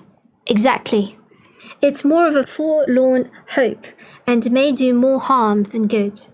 The Code 8 overseers were extremely vigilant when it came to infringement. But whether he submits to the rules is something else together. The biggest problem right now is that we are chasing our tails. Max hoped his voice wouldn't reveal how he really felt to his team. Especially now that the last Pythia has died, Marcus Asante said, the anger in his voice almost tangible. Marcus was Max's second-in-command, the senior agent in charge whenever Max was out at meetings, visiting to the Pythia or in the field. Max nodded. Only a few days ago, Max had set vigil outside a small town in rural Argentina. The last descendant of the original Pythia, Aurelia, had been dying of old age, and her humble farm had been inundated with visitors from major governments from around the world, intent on witnessing her death and hoping she'd be well enough to give them a last prophecy of their own.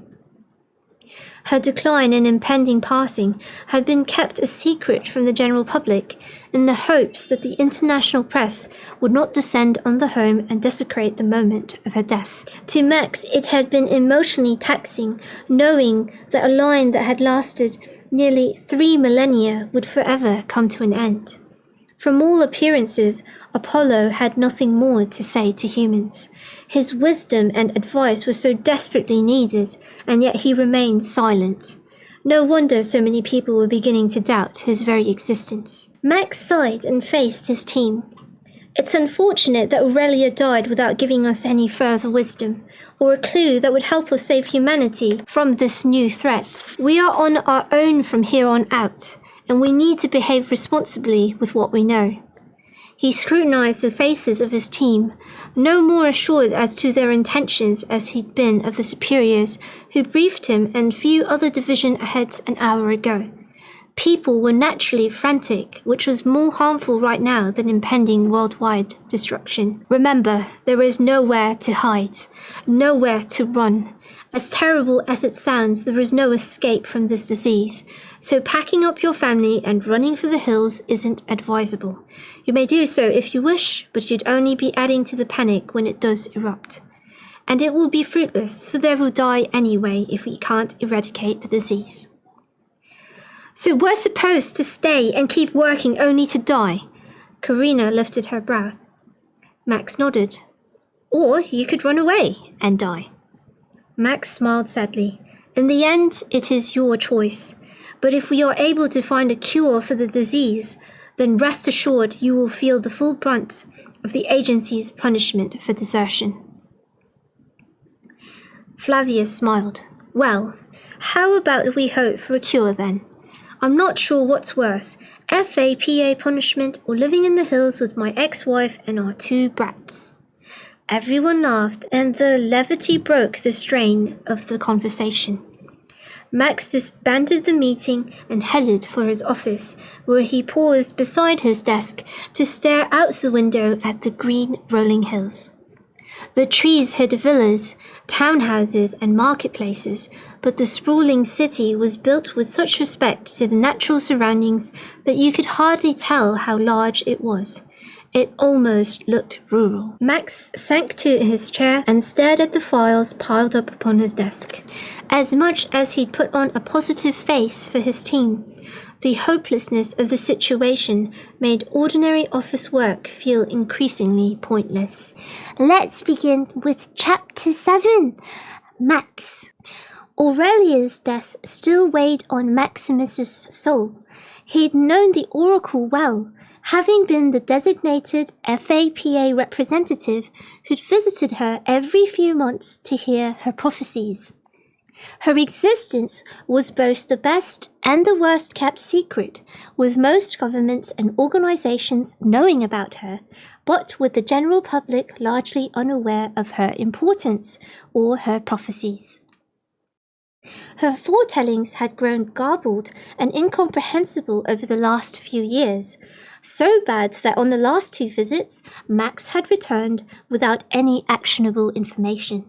His frustration had only been amplified by General Aulus's impatience with the whole concept of prophecy. His boss had never been a fan of the Pythia.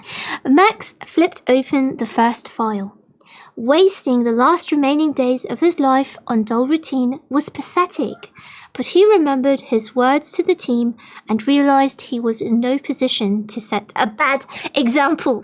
He perused and signed off on a dozen files when he'd opened a report from the Las Suertes office. The report referenced claims that a scam artist had predicted how a rich tennis player would soon die of a terrible illness. Max frowned. Had news of the coming catastrophe leaked out in Las Suertes, of all places? From the report, the 2 agents, incompetents that they were, had brushed the story off as a crackpot trying to scam her clients. Granted, that could be true, but given what Max knew, it was alarming enough to warrant further investigation instead of assuming it was merely a scam. The young woman who had made those claims, a physical therapist in Barbarina town, could conceivably be the real deal. Many people like Flavius and Corina possessed legitimate powers to foresee events, which was the very reason they'd been aware of the upcoming destruction. Aurelia herself had implied something a year ago, but at the time, her predictions had begun to make less sense, and her cryptic utterance had been hard to unravel. A few months back, 4 FAPA seers had dreamed of similar events, but that had been a one-off, as none of those agents had since reported a similar vision. Max reread the report before him, trying to understand the woman in question and what possible motive she could have for masquerading as a seer and making such claims. He put Citizen Allegra Damascus's name into an FAPA search program if she had ever been interviewed or suspected in connection with a crime or trial, or if she was in the habit of making prophecies for payment. The program would reveal it. Nothing came up.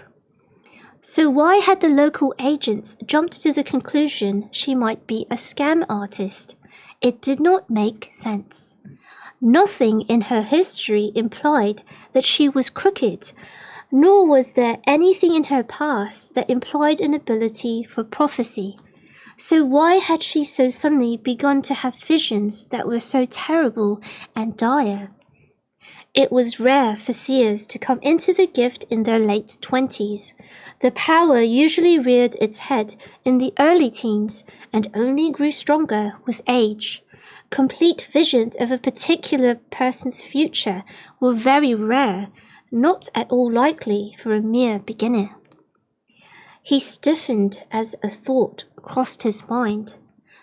Could it be?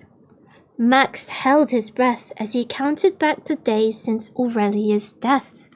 It had occurred just 6 hours before the incident with the tennis player, as described in the report of the visions of the mysterious citizen Allegra Damascus of Barberina town. Could it possibly be? He grabbed the phone and listened to the ticking of the rotary dial as he dialed each number. Right now, it sounded like the ticking of a deadly clock, counting down the seconds to a horrific demise. The agent who answered identified himself as Kendall, the same Kendall who'd filed the report.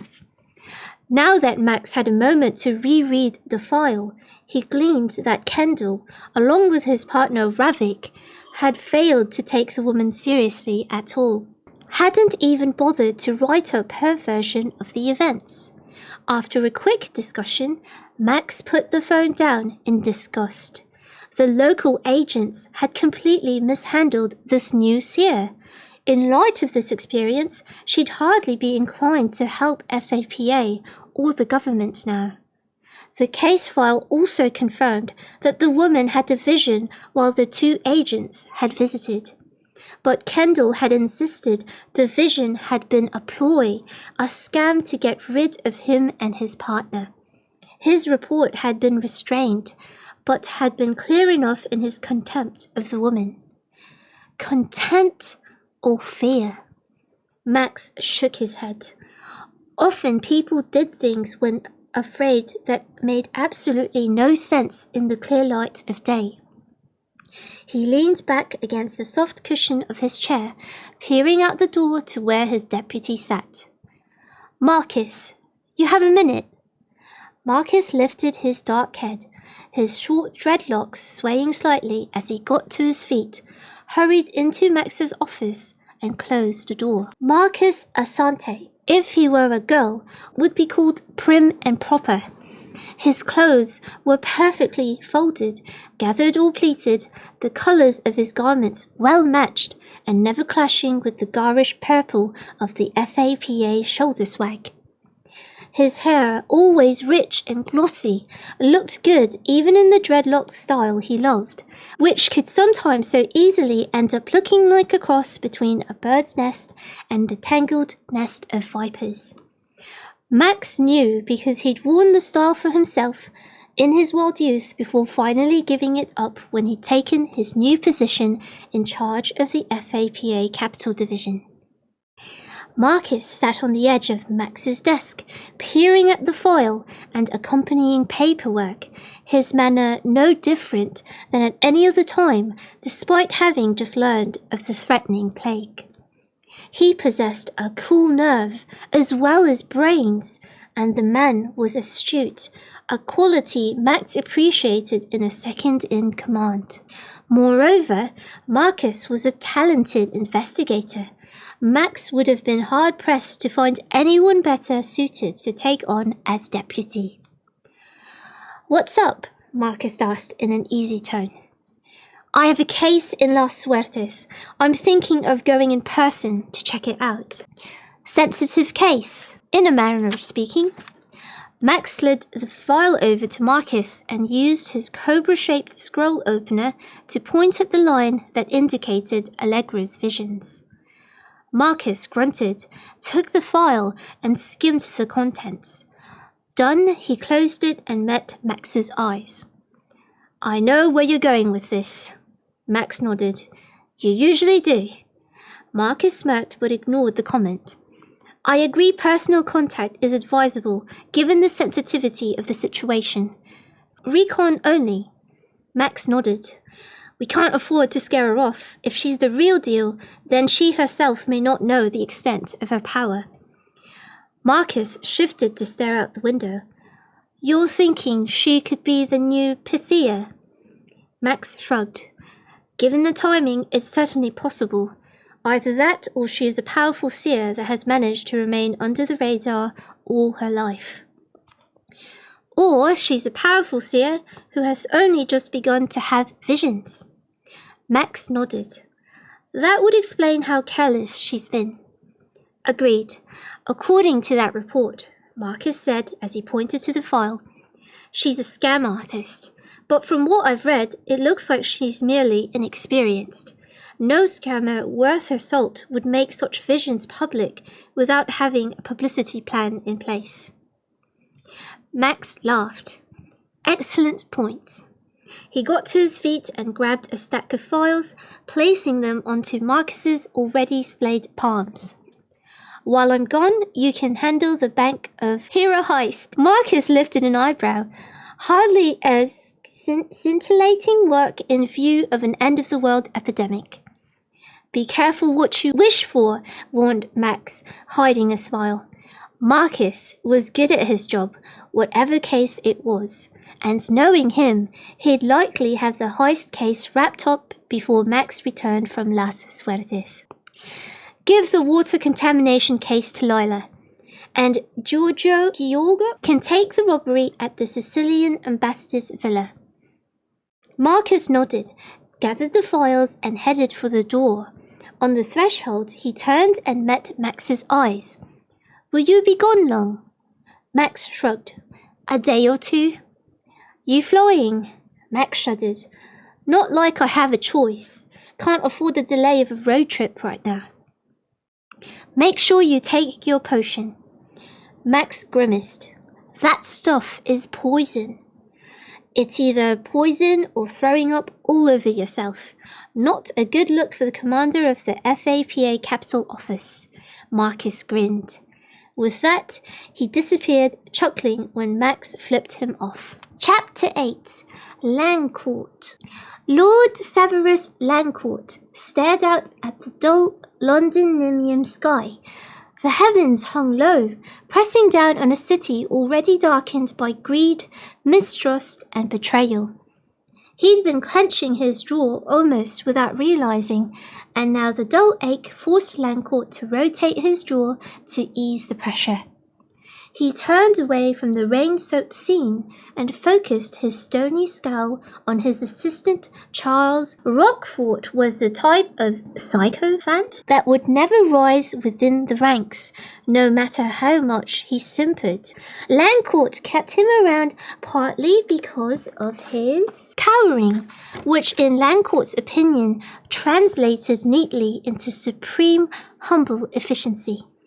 And it did not hurt that Roquefort persisted in addressing his master as sire, an appellation generally reserved for sovereigns.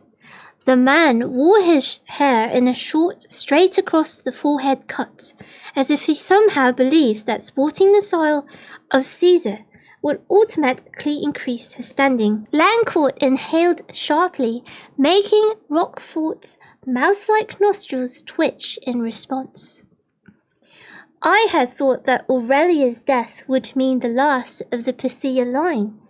Langcourt found it hard to speak the words, given the fury filling his throat. He thought himself finally rid of those interfering females. The Pythia's death is surely a great loss to the world, sire. Roquefort, as usual, took the wrong lead and said the wrong thing. Langcourt clicked his tongue and glared. Aurelia's death is no great loss. The Pythia blood should have dried up a long time ago. Several of my family's, nay, my ancestors' plans were thwarted by untimely warnings from those cursed crones. Langcourt glanced outside again. The bleakness of the view was a far calmer picture, reflecting none of the roiling emotions he felt deep within his core. Suddenly the room, with its heavy tapestries and deep-piled carpet, began to close in on him. The old villa had been in his family for centuries and was filled with treasures from around the world. From cities conquered by long-dead Roman generals of pure Langcourt blood. Langcourt's family was well remembered within the history annals, well respected even today in a time when warriors were no longer revered. Such a shame that the modern world put more stock in peace and harmony than in conquering and submission. Landcourt would have been far more at home in the time of the Roman occupation, far happier being the conqueror for all the world to see than fighting in the shadows, hiding his truth. He cleared his throat and snapped his gaze to Roquefort, twisting his neck to glare at the small man. I've received notification from our agents in Fournier that a possible new seer has come to light. Roquefort frowned, and Landcourt enjoyed his confusion. Seers reveal themselves all the time, sire. Perhaps it would be unwise to concern ourselves too much with a new one. Our worry will likely be unfounded, seeing as the Pythia is dead without issue. The man was all too confident of himself.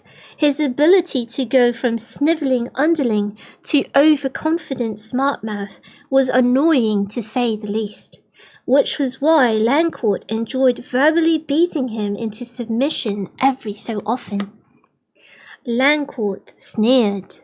For all Roquefort's attempts at intelligence, he did manage to fail spectacularly all too often. Landcourt leaned over, rested his hands on the desk, and stared at his assistant's face. My dear boy, it would be wise for you to expand your mind. Think a little more outside that little box which your consciousness currently occupies. Landcourt's cold smile widened as Roquefort's eyes grew a tiny bit larger. Perhaps you also need to understand the ramifications of the existence of a powerful seer. Then you would realize that the Pythia line contained many intelligent individuals, and as an intelligent individual, I myself would have to put into place various contingency plans that would keep the line hidden as best as I could, keep the existence of at least some descendants hidden from the world, particularly from people like me. Roquefort's expression cleared as Landcourt's words sunk in. Forgive me, sire, it hadn't occurred to me. That is exactly my point, dear boy. Landcourt's lips compressed into a thin smile. I am beginning to tire of your inability to keep up. I may have to consider a replacement should you continue to display such a pathetic lack of intelligence. Roquefort, for all his simpering, was unable to come up with a response to that, and Landcourt enjoyed the man's discomfort simply because he enjoyed seeing that flare of pain in a person's eyes.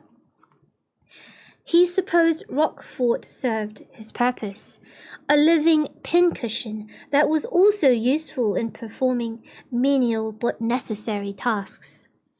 As I was saying, a new seer has piqued the interest of our Fournier division.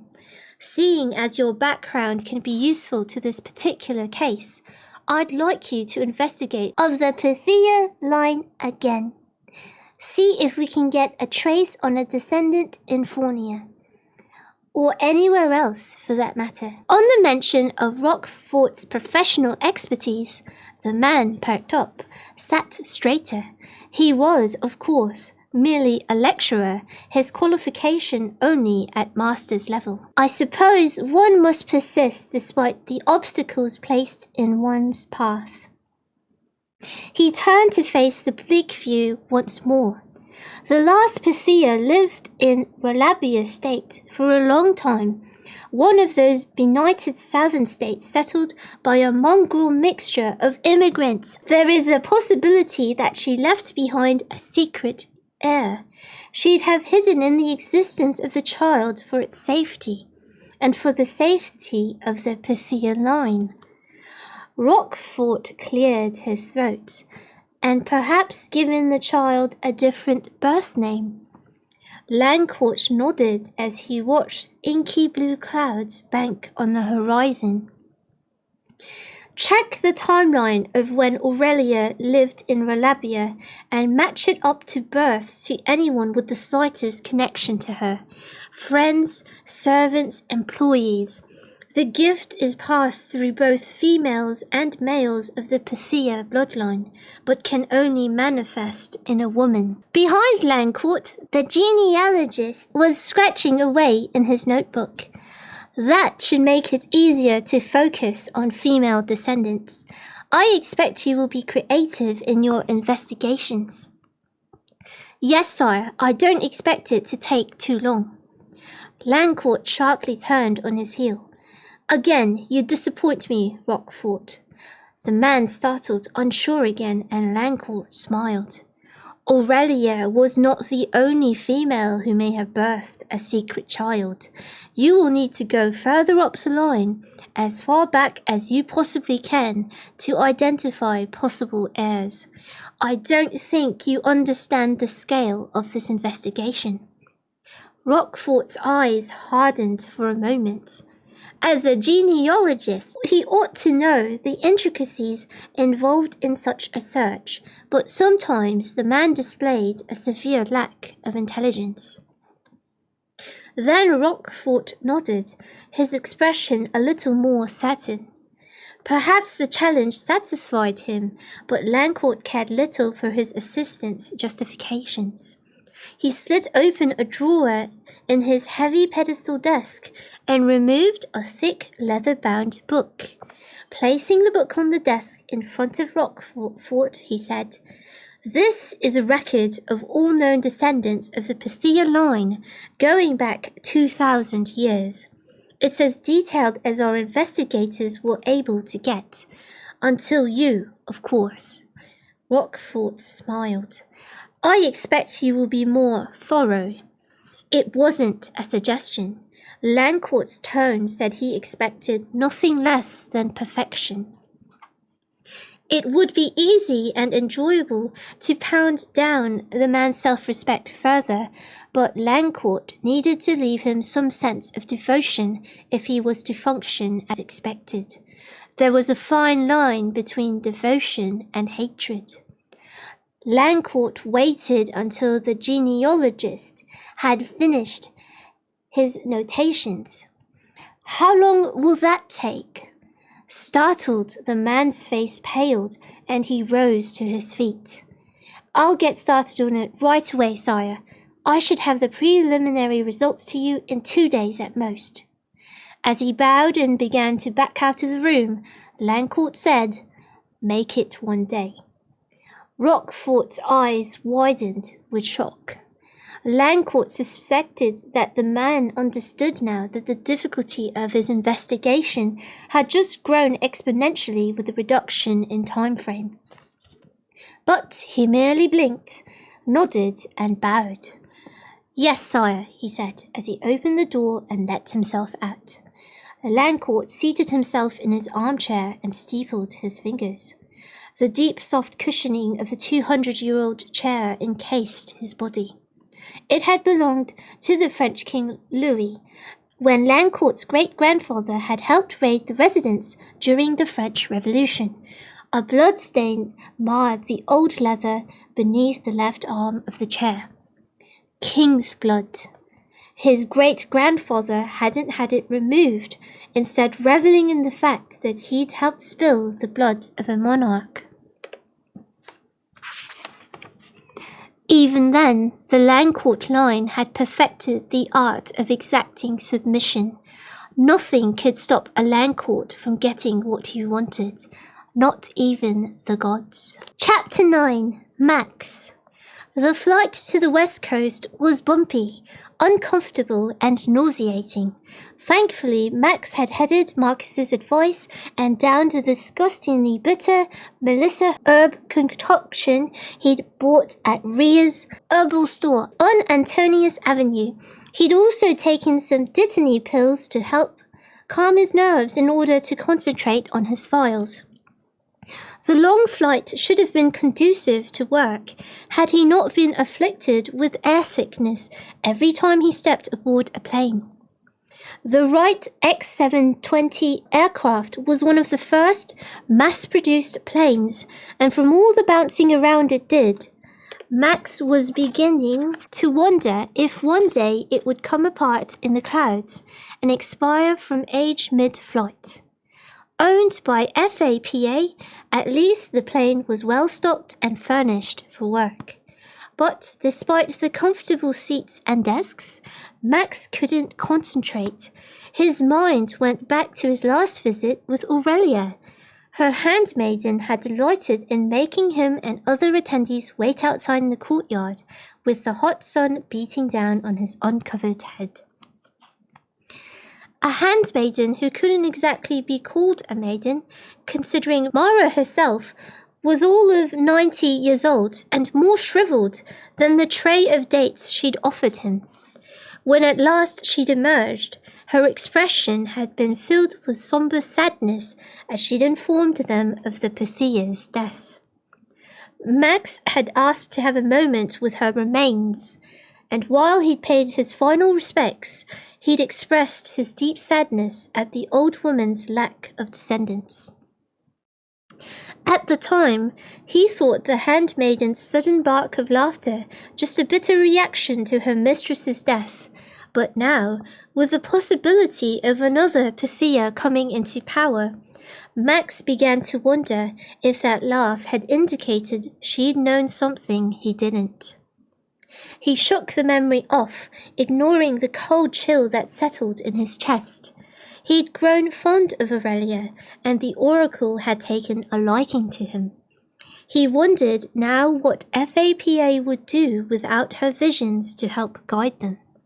She'd saved entire cities with the advance warnings of volcanic activity, effluent poisoning, and once even a mass reaction to a government-led leprosy immunization project that had killed 2% of the people who'd received the vaccine. Not that Max's boss had ever properly appreciated the Pythia's priceless help.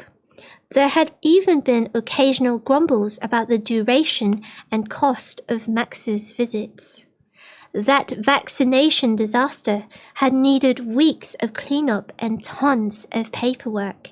It had been very difficult to keep the truth from the press and the public. Max suspected the authorities would have preferred it if the Pythia had kept that particular insight to herself. Odd that the old woman had never mentioned a secret Pythia descendant who could take her place. Did she even know about Allegra? Or was Max now grasping at straws in the hope that a new oracle existed because a future without the Pythia's guidance was indeed a hopeless and dire situation? He glanced out of the nearest window, staring out at the vineyards, villas, and vast forests covering the land. Perhaps this visit would prove fruitful. Perhaps Allegra Damascus would offer a hope he thought he'd lost to the people of the world. Chapter 10. Allegra. Allegra paced along the kitchen floor, staring down at the gold-veined tiles, yet seeing nothing.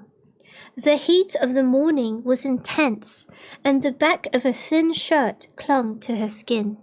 She'd thrown on a pair of blue cotton shorts and a singlet, the weather demanding the lightest and as little clothing as possible. She'd been tempted to swim, the cool waters cooling her, but the voice from the pool haunted her, whispering in her ears, repeating the words over and over. "It all depends on you, daughter. Persevere, child. Do not fail. Do not let them discourage you, child. Stay the path. It all depends on you." She stopped in her tracks, her bare feet slapping against the marble. She dragged her fingers through her hair, put it into a coil at the top of her head, and spun toward the kitchen. But before she could lose herself in preparing breakfast, even though she wasn't in the least bit hungry, the phone rang. The loud jangling echoed inside the house and jarred Allegra's nerves even more. She rushed to the phone, irritated at the intrusion onto her peace.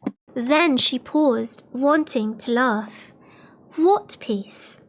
She lifted the receiver off the cradle. Allegra Damascus. She'd dropped automatically into professional client mode and was grateful she hadn't barked at the caller the way she'd wanted to. Hello, honey, it's Gladys. Gladys, hi. Allegra suppressed a tired sigh. Allegra had told the agency not to call her, and yet here they were still calling. But she wasn't the type of person who could easily decline to help others in need. It was one of the reasons she'd avoided speaking to anyone from Nike. Allegra knew she'd give in eventually.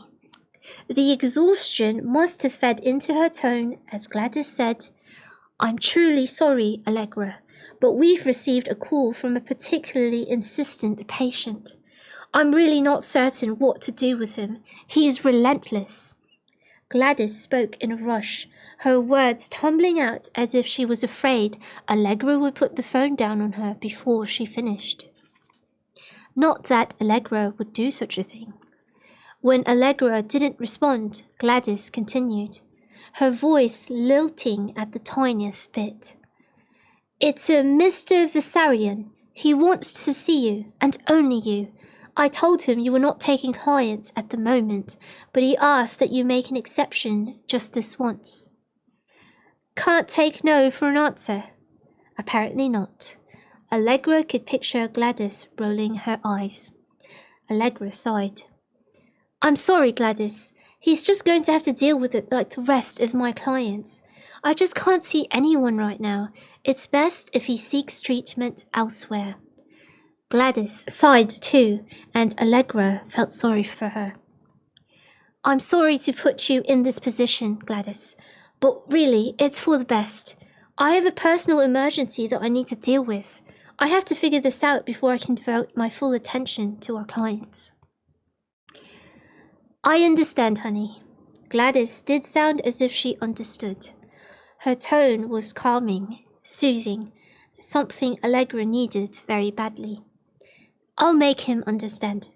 He'll be upset, I think.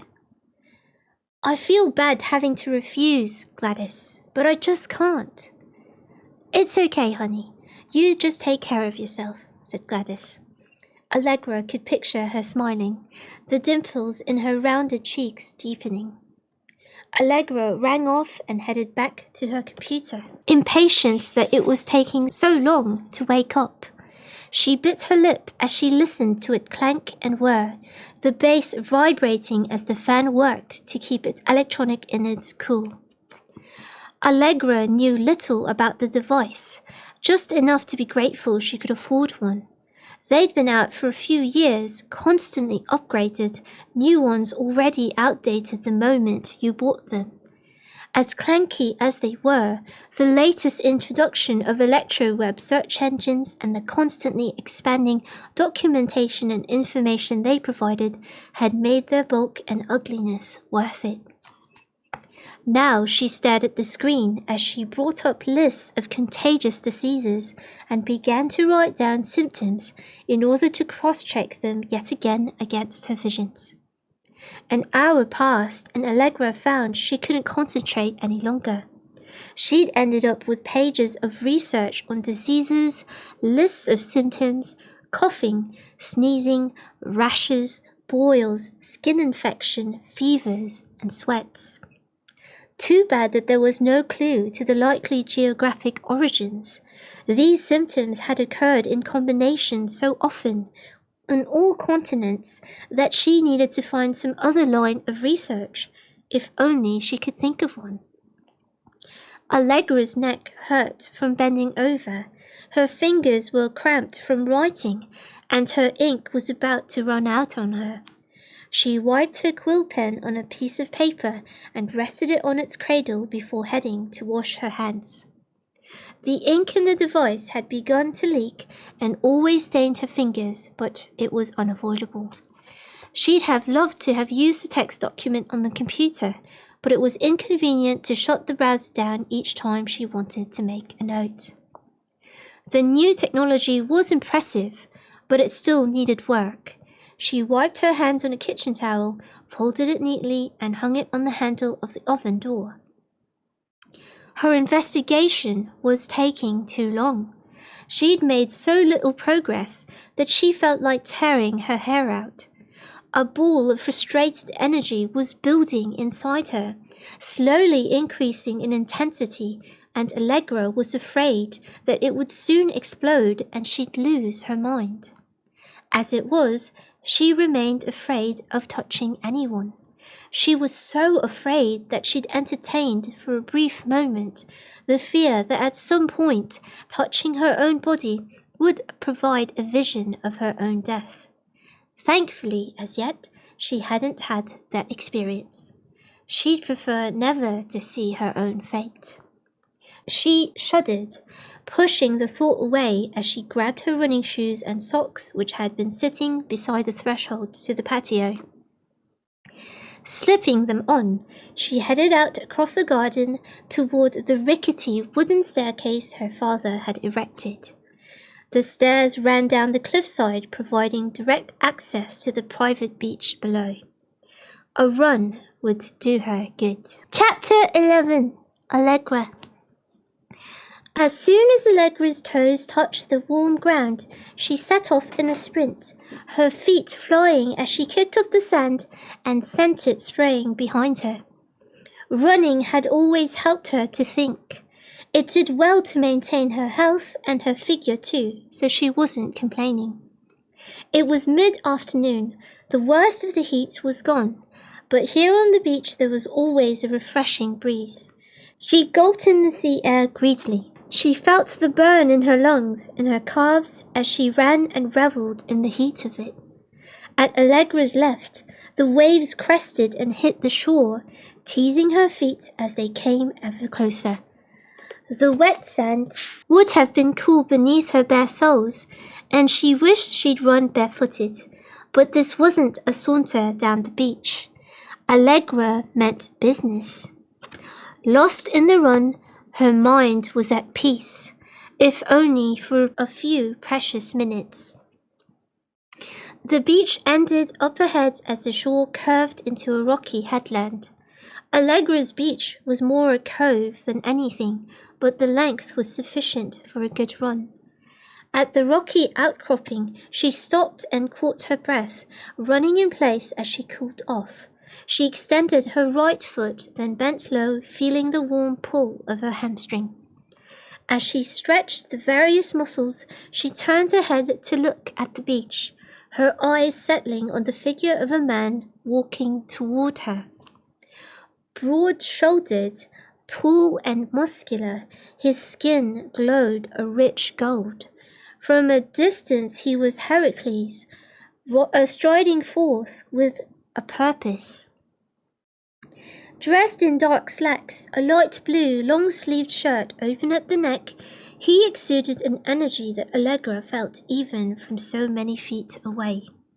She continued to stretch as he drew closer, and she liked what she saw even more.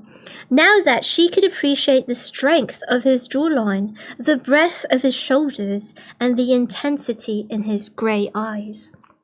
Eyes not too many shades different from Allegra's almost silver ones. He gave her a quick smile as he came to a stop in front of her, but all Allegra did was watch him warily. No matter how good he looked, he could still be a creep or a killer or both. Citizen Allegra Damascus. Allegra's expression closed even more. This was no random run-in. Who's asking? She asked carefully. His returning smile was rueful. I've been trying to get an appointment with you. Mr. Vissarion. Allegra's stomach tightened. This client had wanted to see her that badly he came looking for her at her home. Far too stalker for her. She was beginning to reconsider her opinion on his attractiveness. He looked about to speak, but Allegra cut him off, her tone wary. How did you find out where I lived? The agency isn't supposed to give out that information. Gladys was going to get an earful. Vissarion shook his head. The agency was extremely protective of your privacy. They refused to provide me with any information. I obtained your home address from the local FAPA division. They gave you my details. This was going from bad to worse. The federal agents were giving her information out to all sundry now. He smiled again, and despite her distrust, Allegra felt heat coil deep within her core. It wasn't a good sign to be so attracted to a potential stalker, especially when he'd used subterfuge and lies to get to her. Not to mention accosting her without prior warning. He cleared his throat. I'm afraid Agent Kendall had little choice. There isn't much any officer can do when a superior asks him for information, though in this case, all the details were in the case file. Superior officer? Heat bloomed in Allegra's head. Mr. Hot and Sexy was a damned Fed. He pulled a wallet from his pocket and flipped it open to reveal an FAPA ID card. Maximus Vissarion, FAPA Commander, Adamstown Capital Division of FAPA. Okay, so he really was the boss man. For someone with such a senior position, and all the way from the capital at that. Still didn't change the fact he tracked her down like a stalker, going as far to lie to her agency. Allegra shook her head, her nerves a discordant bundle in her gut. I'm sorry, Commander Vissarion, I have nothing to say. As you mentioned, everything is already in that report of yours, and since you've read that, you already know all the details. She gave him a polite smile, then set off down the beach at a slow jog. She'd wanted to sprint off at the top speed, but she suspected the man was athletic enough considering all those well-placed muscles. There would be no reason to run off like a frightened female. Footsteps thudded beside her. Allegra looked right and found herself staring into stone-grey eyes again. He kept pace with her smoothly, looking at ease even in his most inappropriate pants and shirt and leather shoes. Please, Citizen Damascus, it's vitally important that I speak to you. Allegra stopped in her tracks so suddenly that she had to stiffen her leg muscles so that she didn't fall over her feet. Do you not get it? I said I don't want to speak to anyone. Not you, not FAPA, not anyone. Can you people not respect that? Having so recently encountered the arrogant FAPA agent, Allegra suspected that Maximus Vissarion would be more of the same once he got to his interrogation. Vissarion stopped beside her and simply shook his head. I'm afraid I can't leave. This is far more important than you or me or our personal needs. Now that he was looming over her, Allegra took in his size, realizing for the first time how big he really was. Allegra wasn't a small woman, but this man rose way over 6 feet. She took a step back and glanced at the long stretch of beach, her peripheral vision shifting over the cliff-top houses, the residents too far away to respond to a cry for help. She had her training and could probably do with some well-placed damage, but FAPA agents were known for their military training. He'd be hard to fight off no matter how talented she was. I have nothing to say to you, so please leave me alone. She made a last-ditch effort to get rid of him, even while knowing it was unlikely to work. As she backed away, Vissarion closed in on her, not allowing her to put any distance between them. Her heart hammered against her ribs now, no longer with attraction for the man. Fear rippled through her limbs as he advanced on her. When Vissarion reached out to grab hold of her hand, she instinctively cried out. A low thud echoed beside her as if something heavy had landed on the sand to her left. When she turned to check if Vissarion had brought backup with him, she let out a terrified shriek. A huge boar, all bristles and tusks and stamping hooves, shuddered beside her, living flames flaring within great obsidian eyes. He lowered his head, stamping his foot, giving every sign that he was about to charge the commander. "What in Hades is going on?" whispered Allegra, staring in shock from the boar to the man, and then back again. She was too terrified to take her eyes off the creature in case he decided she'd be his next meal. But the gigantic beast seemed far more interested in the commander than Allegra. Strangely enough, she wasn't exactly enthusiastic about seeing Visarion torn to shreds, despite his would-be stalker status. She screamed as the creature charged Visarion, watching in horror as the man sidestepped the animal with inches to spare. The boar's tusks were honed to deadly point and had missed Visarion's sternum by an inch, leaving a clean rip in his pristine blue shirt. The boar galloped off, then turned to face him again, great rushing snorts emanating from its glistening nostrils. A gold ring hung from its nose, glinting in the sunlight. "What is that thing?" yelled Allegra as she edged behind the commander. But Visarion stepped around Allegra, putting her in direct line of the approaching beast. What a craven thing to do! "What in Hades are you doing?" she shrieked, craning her neck to look at him, stunned that he'd used a woman as a shield. "He won't hurt you. Stay where you are," he whispered in her ear, holding her shoulders tightly. She let out a low, strangled scream. "You're trying to kill me! Why are you doing this?" Tears blinded Allegra, but she blinked them away, furious with herself for allowing her emotions to weaken her in front of the stranger. The waves crashed on the shore, sounding louder to her ears now that she was caught within a maelstrom of fear and anger.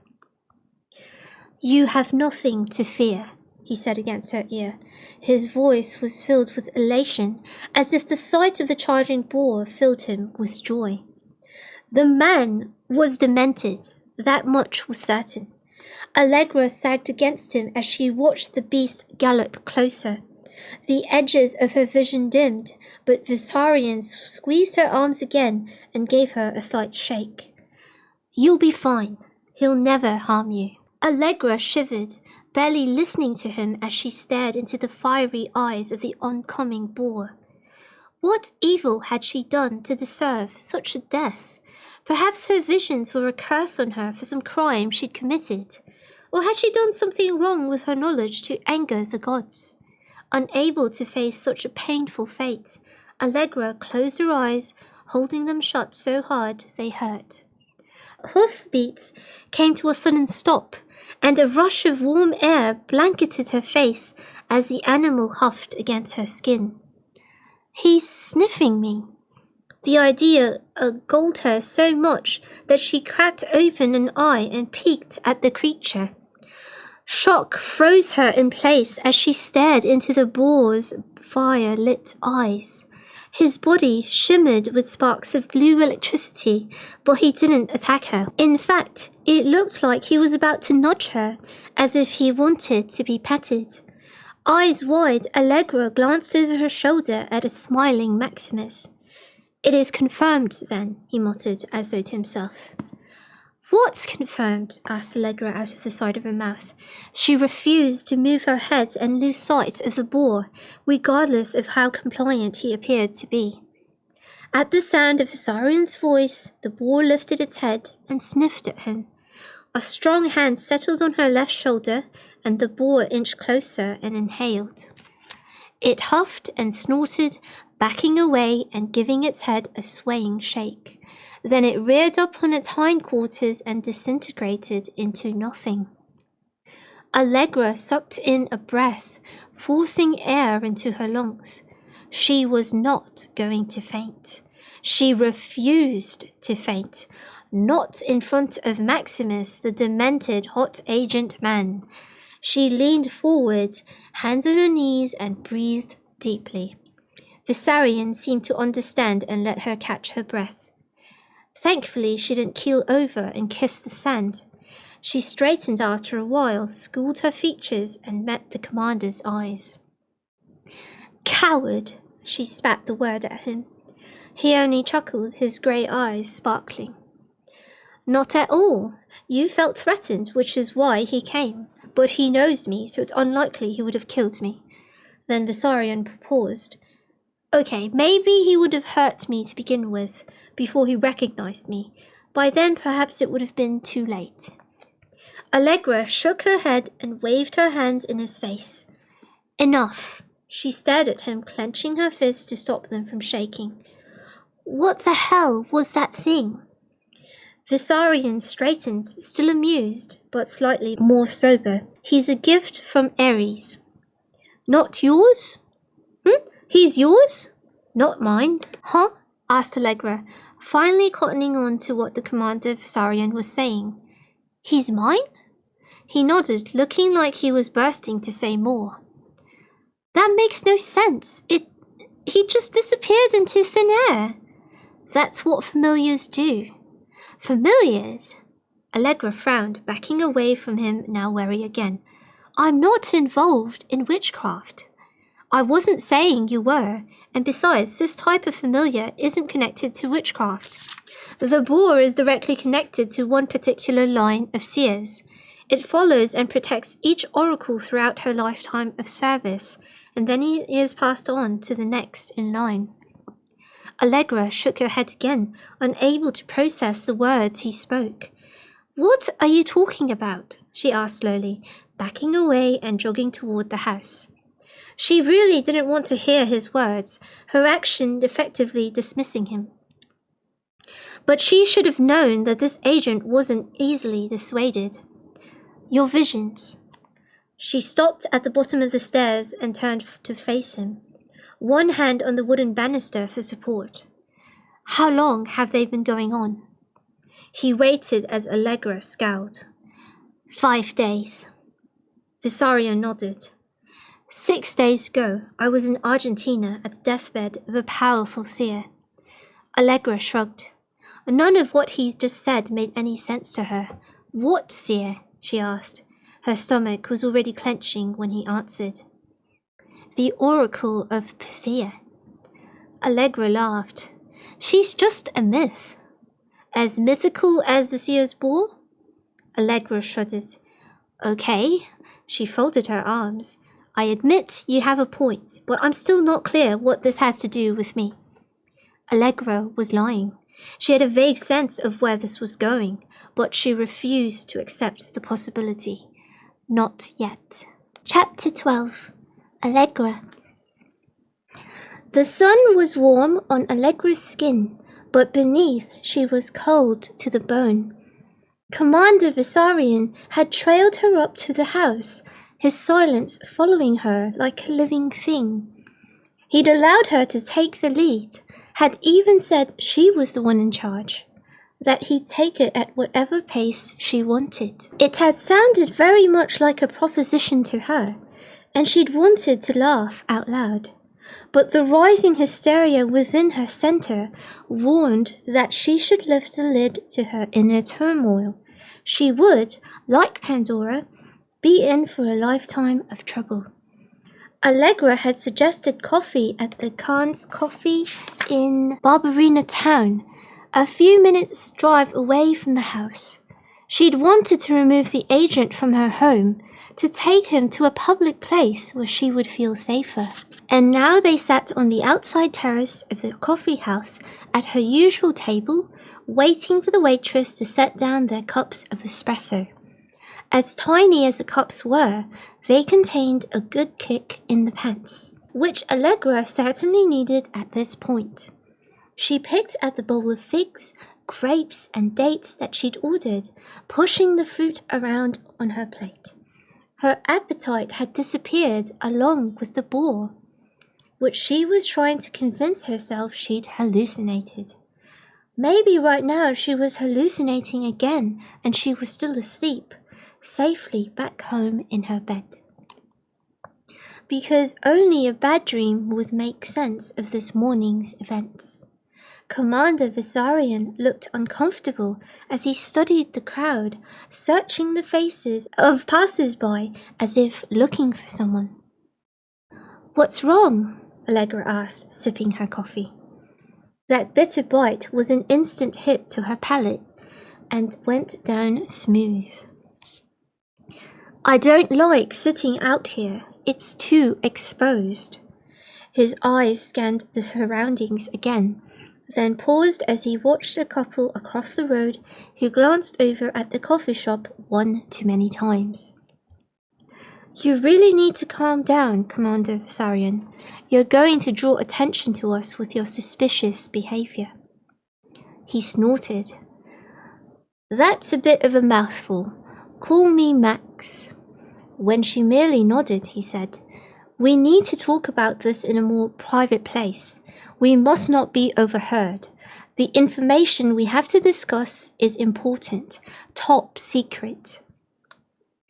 Allegra's eyes widened, but she didn't object.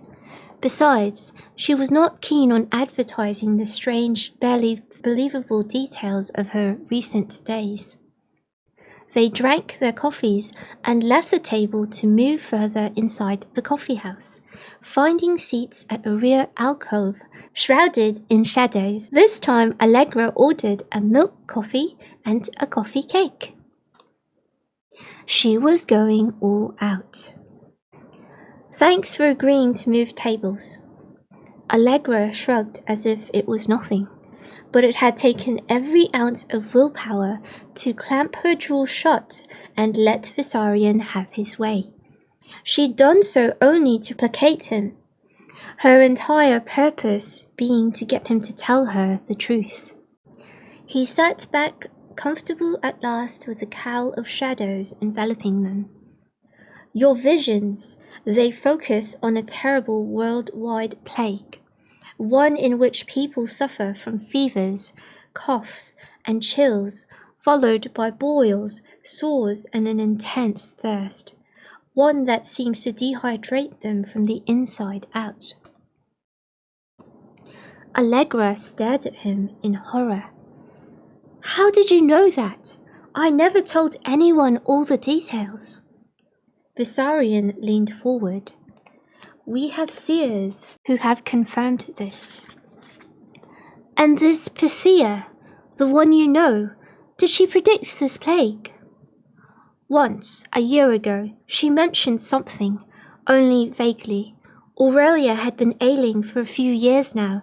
Her powers of prophecy, her sight, they had been fading with her." "She told you about this a whole year ago, and you did nothing."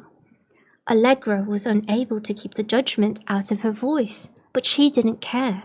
If he'd ignored the original warning, then he was guilty of being supremely irresponsible.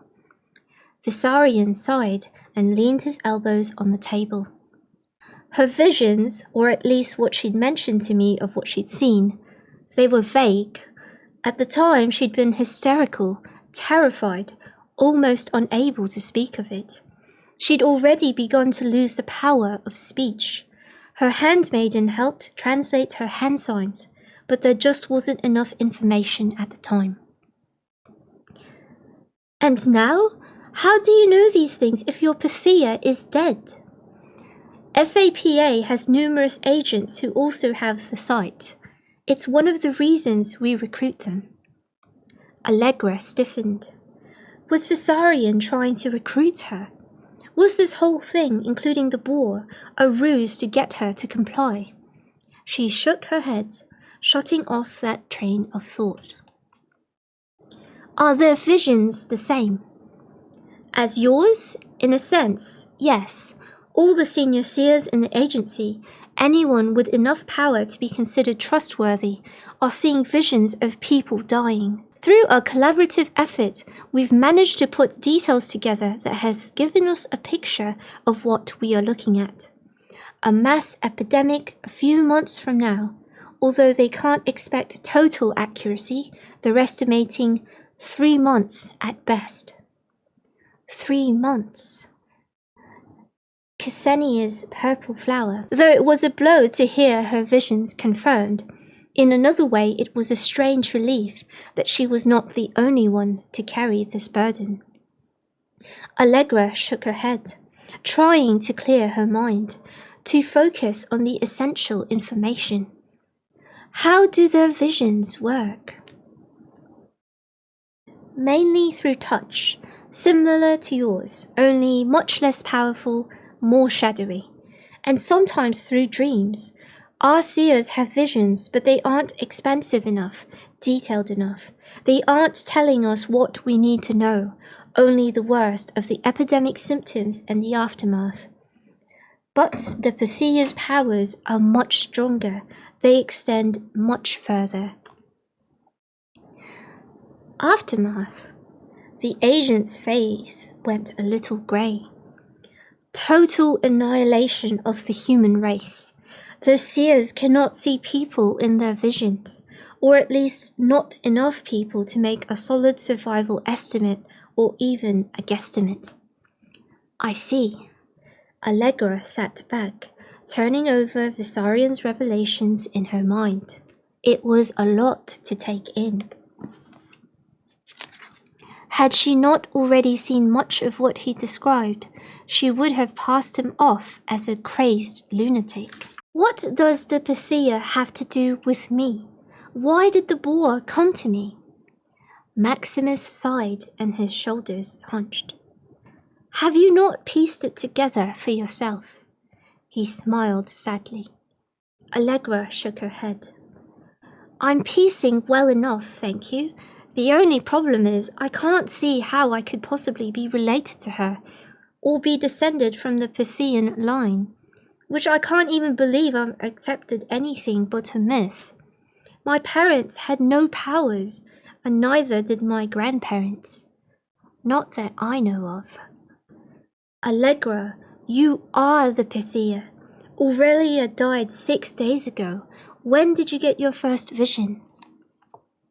5 days ago, she said softly, looking away from his keen, steely eyes.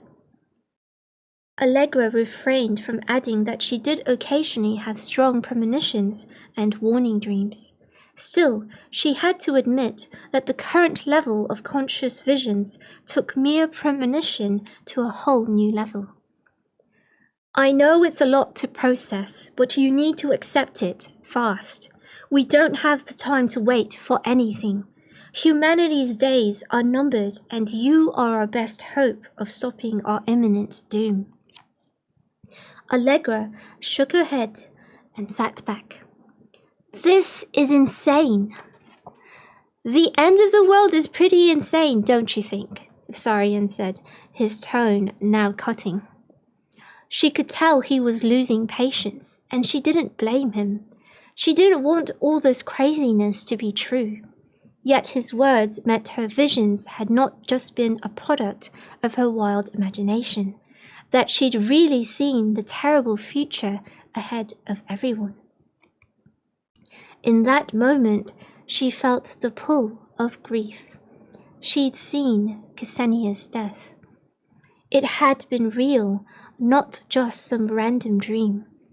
Tears formed a hard knot in her throat. She had to pull herself out of her thoughts to concentrate on Visarion's words as he spoke again. Tell us what you want. Whatever it is, we will make it happen. Money, travel, you need only ask and we will provide it, as long as you cooperate and help us prevent the mass extinction of our species. Despite the weight of his words, Allegra stiffened. I'm not for sale. I apologize, I don't mean to insult you. He had the grace to look regretful of his words. She shrugged and then sighed, defeated, exhausted. I don't need money in order to do the right thing for our world and our survival as a species. It's just that I don't see how I'm supposed to help you do anything about it. Your powers are hidden inside you, Allegra. All you need to do is to bring them to the surface. Allegra shook her head. What powers, Commander Visarion? All I get are visions. He smiled. Please, call me Max. Only after she nodded did he say, I know how some of the Pythia's visions work. I spent a fair amount of time traveling to Argentina over the last few years to meet with her. In her time, Aurelia was a valuable asset to FAPA as well as to international investigation teams. You became friends. I don't think the previous Pythia knew what it was to have friends. She was a very lonely person. Her power kept her apart from everyone. He sighed. Perhaps she kept herself apart from everyone because of her powers. Allegra's voice hitched, and though Maximus studied her face, she didn't turn away. I understand what it's like to know things about those you care for. She knew her fear was openly displayed on her face, but she didn't care that he saw it. Somehow, knowing he was too afraid of what was coming made his company bearable, agent or not. Max nodded, his shadowed features telling Allegra that he understood what she felt. He cleared his throat. We'd all lost hope. We thought that Aurelia had died, that the last Pythia had died, without any known relatives, but it's obvious that you must be her descendant. Allegra shook her head. Without investigating my ancestry, I wouldn't jump to any conclusions. Max smiled. Can I show you something? When she nodded, he reached for a plump date and a fig and set them in front of her. The date is yes, and the fig is no. Allegra frowned. What was this man up to? She was beginning to think he was a little strange in the head. Still, she nodded with a tilt of her head, uncertain but curious to see where he was going with this strange demonstration. Max turned to look across the restaurant and out the giant glass windows. The street outside was sunny and bright, filled with passerby hurrying off, determined to get somewhere. See the man in the red suit, the one with the blue hat? Allegra nodded. The man looked like an Indus peacock with those collars, but with fashion what it was in this day and age, Allegra had seen much worse. When he reaches the end of the street, will he turn left? Allegra's brow scrunched as she stared at Max. She hesitated. Max shook his head. Don't overthink it. Before he gets there, just touch the applicable fruit. Allegra took a deep breath, watched the man closely, then reached for the date. Max turned to watch as the man reached the corner and turned left. Feeling a light lilt of exhilaration, Allegra looked at Max, who was smiling very widely indeed. Right, a few more tests. When she nodded, he proceeded to ask her a number of random questions about the people outside, the waitstaff in the restaurant, and the patrons. Every time Allegra was right in her prediction, however insignificant it was. Max leaned close. Is there a way to prevent the coming epidemic? Without hesitation, Allegra's hand moved to the date. Max grinned. It proves nothing, Max. She gave him a sad smile. I was hoping for that outcome, so naturally I chose yes. Max sighed and sat back. Would you be willing to enter a trance? Trance states are quite pure in that they don't allow interference from the conscious mind. Despite her misgivings, Allegra gave a tiny nod. I'll think about it. Max's jaw tightened just the tiniest bit. I'm sorry, Max. This is moving a little too fast for me. I know it is, but you must also understand that we don't have the time left to squander on uncertainty and hesitation. Allegra swallowed. Max was right. She was being selfish. There was more to the situation than just Allegra's own indecision. When she didn't reply, Max leaned forward and rested his elbow on the table. You need FAPA's protection, Allegra. As the most powerful seer in the world, you'll be sought after, a prize to be taken. By who? Allegra laughed.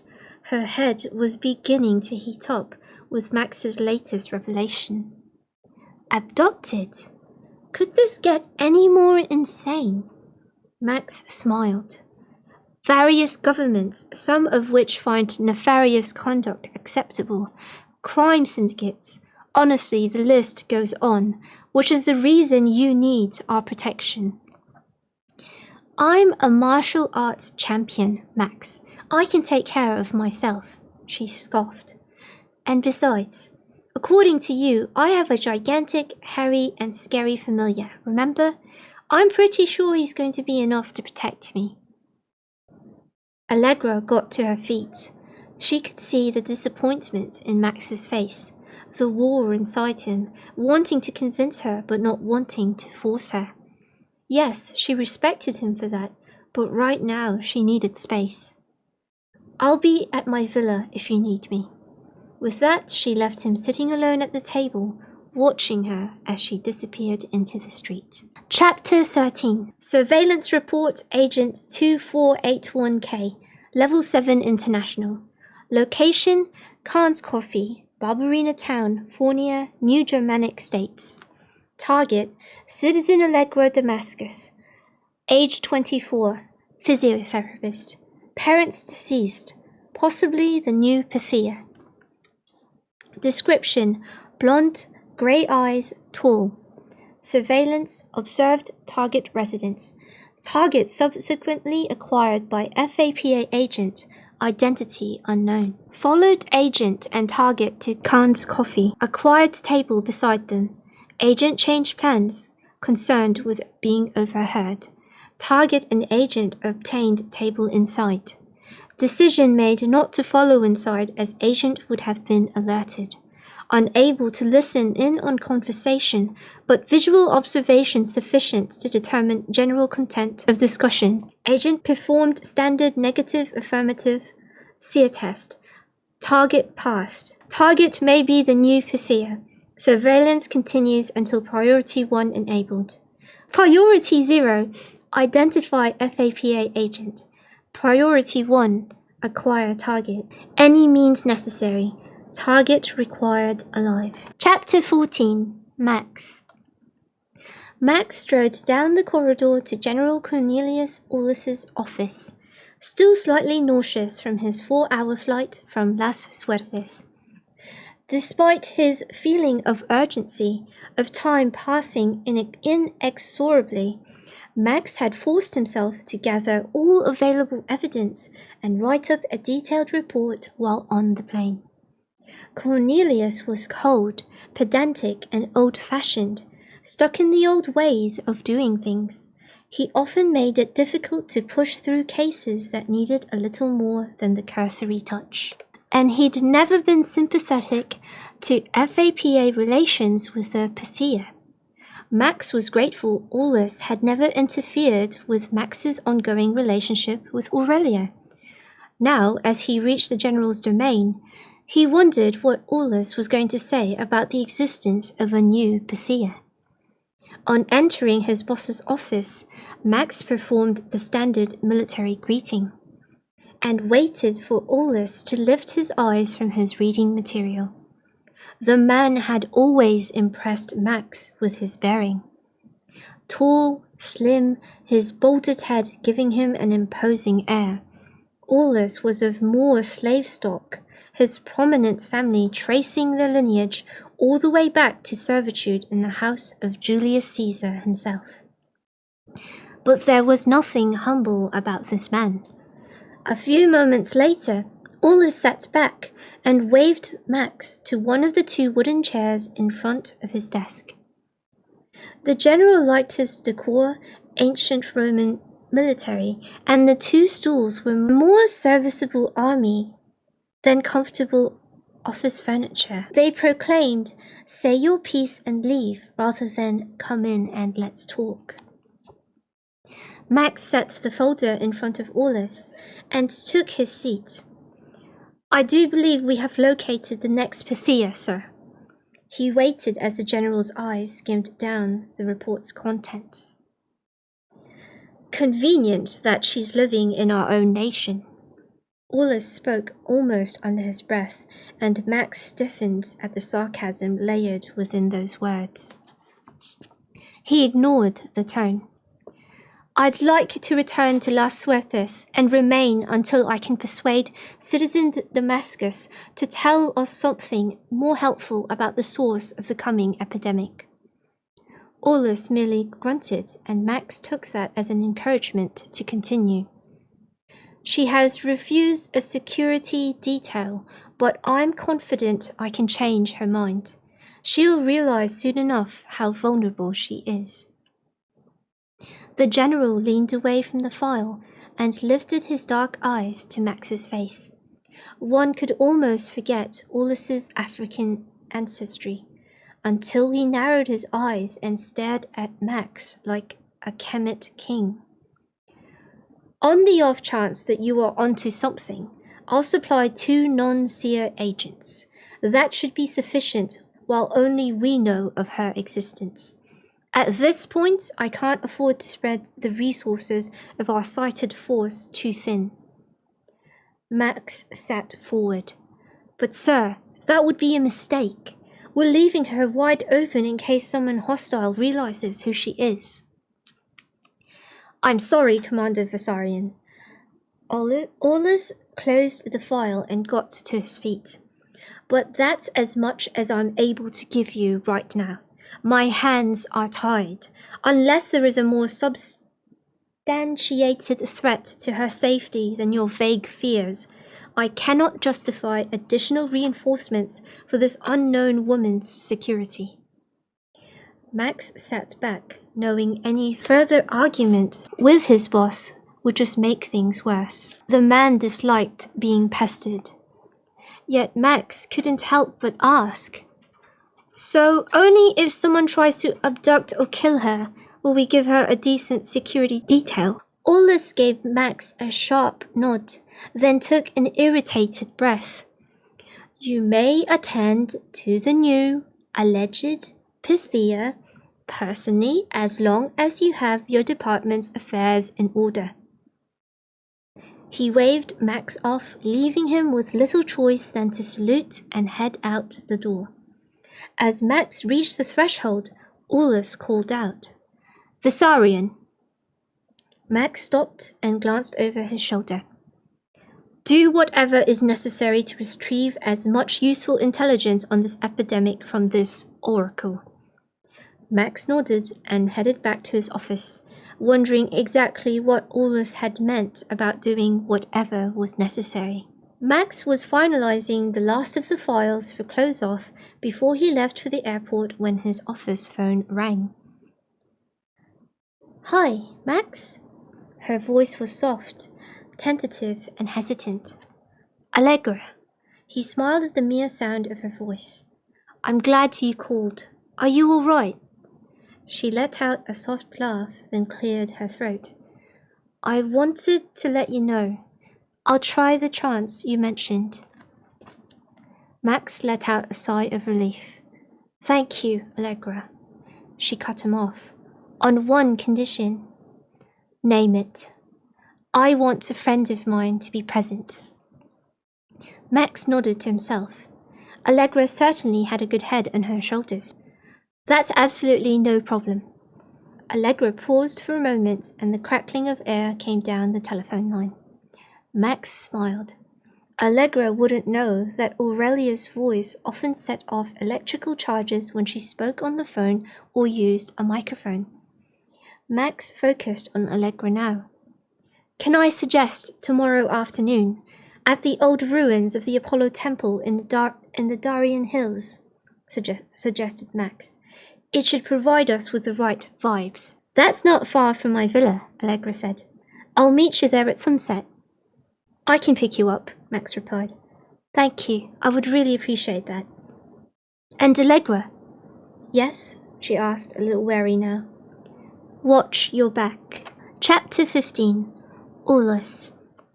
General Aulus surveyed the room. The morning was warm in the capital, and the sun streamed into the president's boardroom. On walking into this hall, one would be forgiven for wondering if he had been transported into the days of Caesar and Antony. A large stone table took center stage inside a sunken meeting area, which was surrounded by dozens of columns and statues of white marble. All that was missing to complete the illusion were the obedient slaves, tongues conveniently removed in order to keep the proceedings secret. The 8 most powerful senators running the new Germanic states were gathered, along with the president, as well as the directors of the internal security and the military. Aulus wanted to laugh at the pretentious lot of them, still in their purple togas, having come straight from a Senate session. The senators were a perfect example of ostentatious, old-fashioned foppery. But Aulus understood their need to cling to tradition. The purple togas, forbidden to lesser functionaries, announced their importance at first sight, something the senators enjoyed very much. Yet despite their positions of power, these politicians were as ignorant as blind sheep. If they knew the truth about the coming end of days, they would continue to behave in an irresponsible and unworthy fashion. No need to scare them, especially when considering their unpredictability. Still, it was a little difficult to take their plans to make war on several other countries seriously, when Aulus knew the likelihood of any one of them living to see those plans realized was slim to none, not unless they found a way to stop the impending plague. The buzz of conversation settled into a smooth rhythm of reports and responses, first from the senators and then from the president. The man was a mere figurehead, a puppet seated at the head of the states, whose strings were pulled as and when the Senate saw fit. The fool was far too self-centered to even realize it. And if he ever did, he'd never admit to such a blasphemy.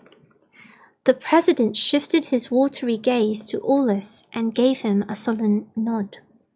With his height and slim physique and all that grey hair, the man came across as distinguished, until you looked into his eyes. General Aulus, do you have good news? Aulus nodded as the room turned its attention to him. Bear in mind that I still require proper verification from my field operatives, but it does look increasingly likely that the new Pythia has been found. And for the very first time in history, she is a citizen of the new Germanic states. A chorus of muted clapping echoed around the room as the gathering voiced their approval. One of the senators grinned and slapped the table. Excellent! This will give us a serious advantage over the rest of the world.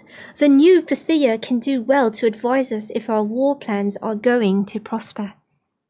Imperial Councillor Brutus, the Director of Internal Security, leaned forward. Aulus hid a smile.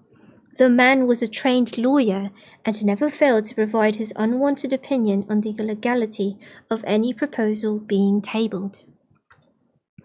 We should consider the ancient international treaty of the Oracle of Pythia. It still binds us all, including the new Germanic states.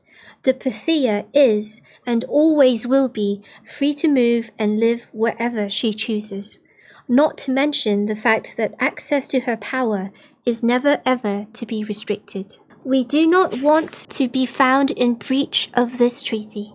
The penalty is being banned from access to her visions. There was a reluctant assent, although many of the senators were scowling. Then Senator Nicholas leaned forward. We may know all that, but the treaty is very old and obscure.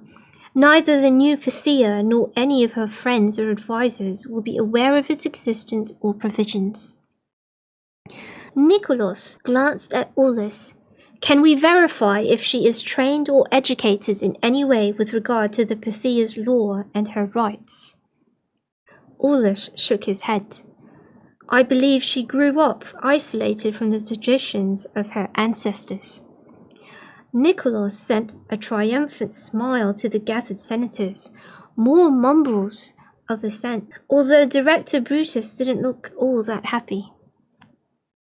The president nodded. If she could be convinced to sign up with FAPA before she learns of those rights, then I'm sure we can keep her under our control. We need to remain ahead of the rest of the world in this battle for supremacy. We ought to do whatever it takes. He smiled, looking very pleased with himself. Amazing how the man had missed entirely how well he'd been manipulated into making the suggestion. Senator Nicholas sat back with a smile. The meeting broke up soon after, and Aulus walked off, still feeling the thrum in the spot on his shoulder where Senator Nicholas had slapped him happily, eager to know what Aulus was doing to ensure the new Pythia would remain compliant.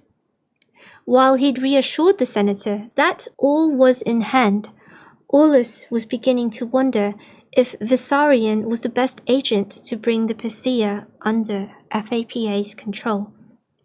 Vissarion was not the most cynical of men, and might feel reluctant to manipulate or trap the girl. On the other hand, there was no guarantee that another agent would even get along with her.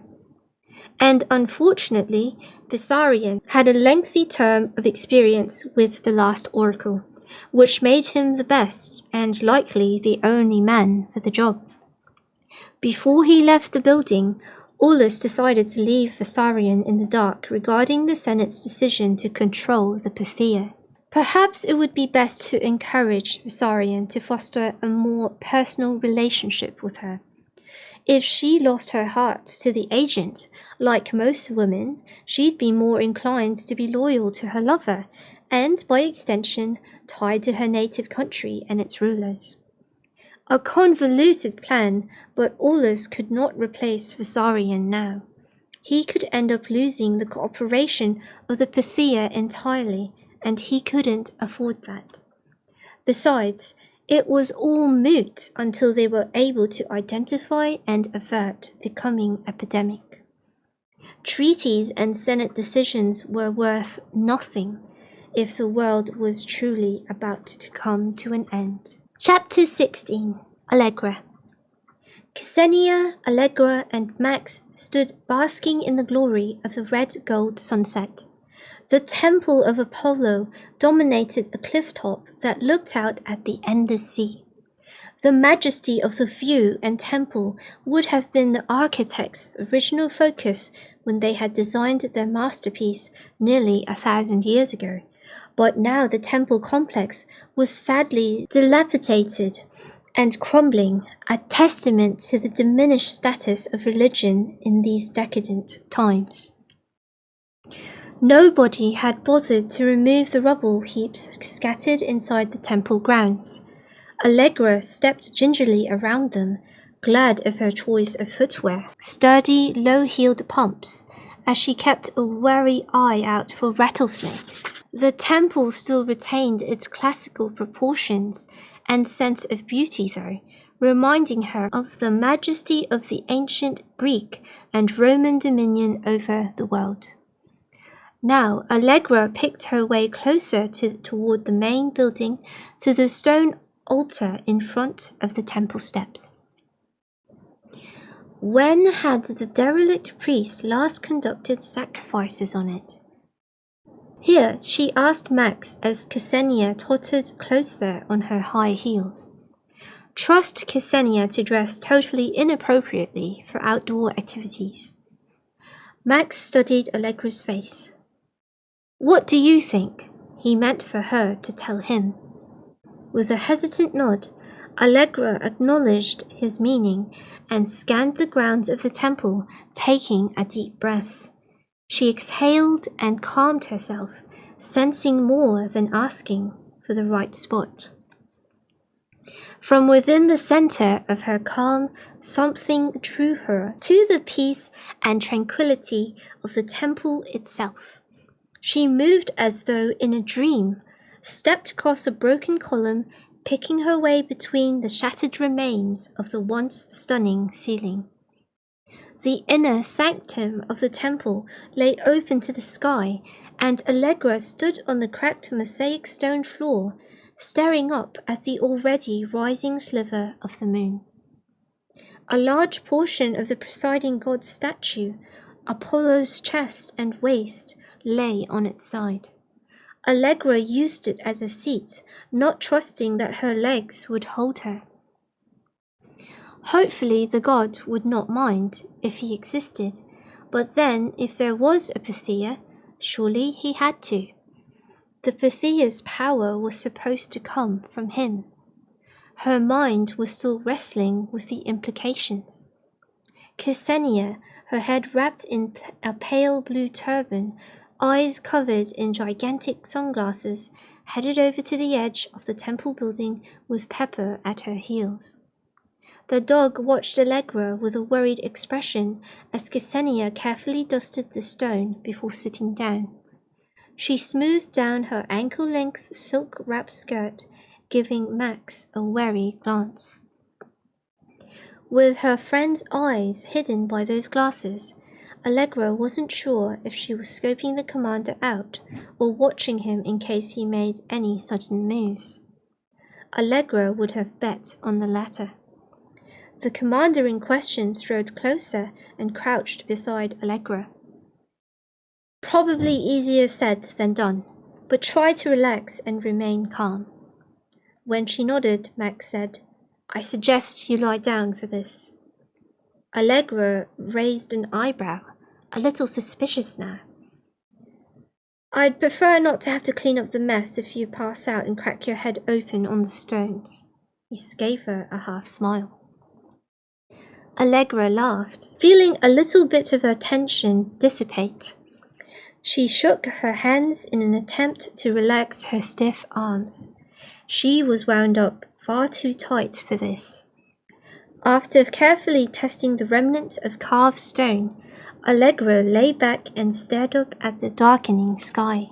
Deep magenta swelled and mixed with rose pink and burnt orange, an amalgamation of color that was exhilarating and calming at the same time. Max sat beside her and gently placed his fingers at her temples. "Are you going to zap her into a trance or something?" Ksenia's cool voice echoed from across the floor. Allegra grinned, and so did Max. "Unfortunately, I don't have that power." He ignored her friend then, and proceeded to trace small circles at Allegra's temples, the tips of his fingers gently massaging her sensitive skin. Heat simmered where he touched her. Allegra briefly entertained the thought that he was coming on to her, but when she looked up at him, his eyes were shut and his forehead creased with concentration. She refused to acknowledge that she'd been tempted to reach out and rub away those lines. Before she could think further about it, she sank into a different space and time. Here she watched the scene from somewhere beyond herself. Max still sat beside her on the stone column, Ksenia across the way, cloaked in shadow. Nothing was different except all color had been sucked out of this strange version of Allegra's world. The sky above was an icky mess of black and grey, with not a touch of citrus or rose in sight.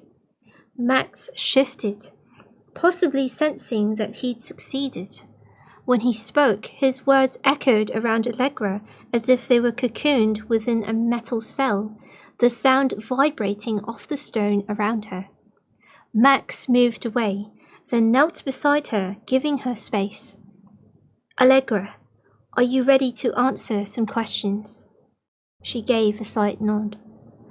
"Do you need the fig and the date to indicate yes or no?" Allegra shook her head. "I'll be fine," she said, then gasped. No sound emanated from her throat, and Allegra felt a shiver of fear run down her spine. Where had Max sent her? Allegra, you must concentrate. You can't remain in the trance state for too long. It will drain your energy and your life force. She nodded, sticking to physical movement more because the thought of not having a voice was a little too traumatizing. Max cleared his throat, diverting Allegra's attention from her emotional upheaval. I'll ask you a series of questions. Take your time to answer them, and only answer if you are sure. No answer means you cannot tell me yet, for whatever reason.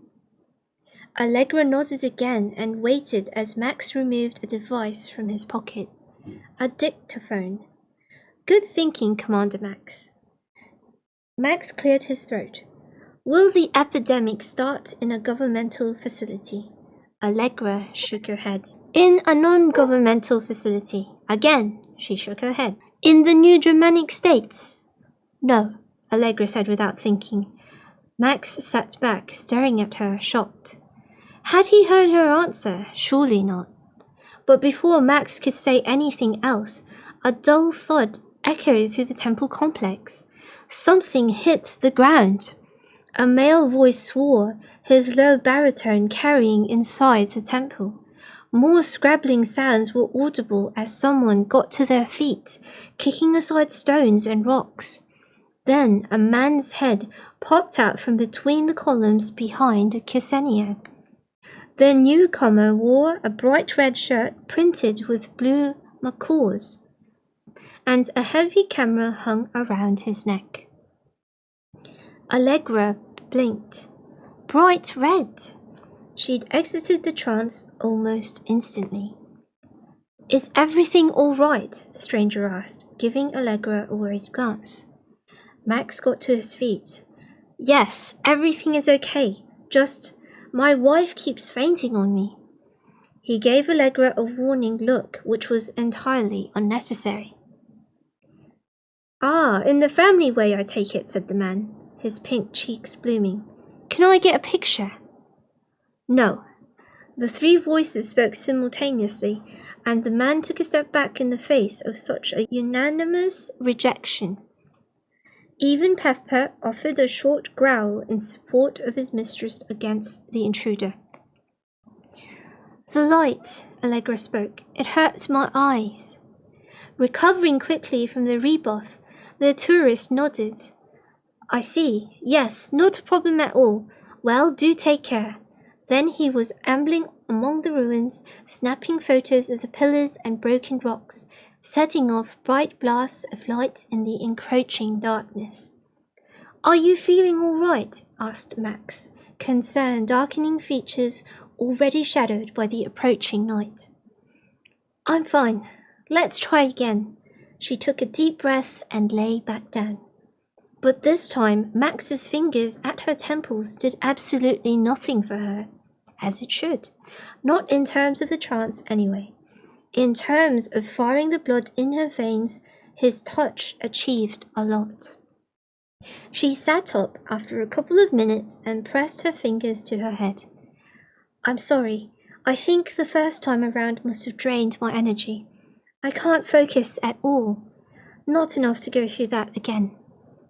Are you sure? Asked Max, a little distressed. Ksenia was already beside her. Did you not hear what she said? She snapped. She pushed her glasses back onto her head and glared at Max.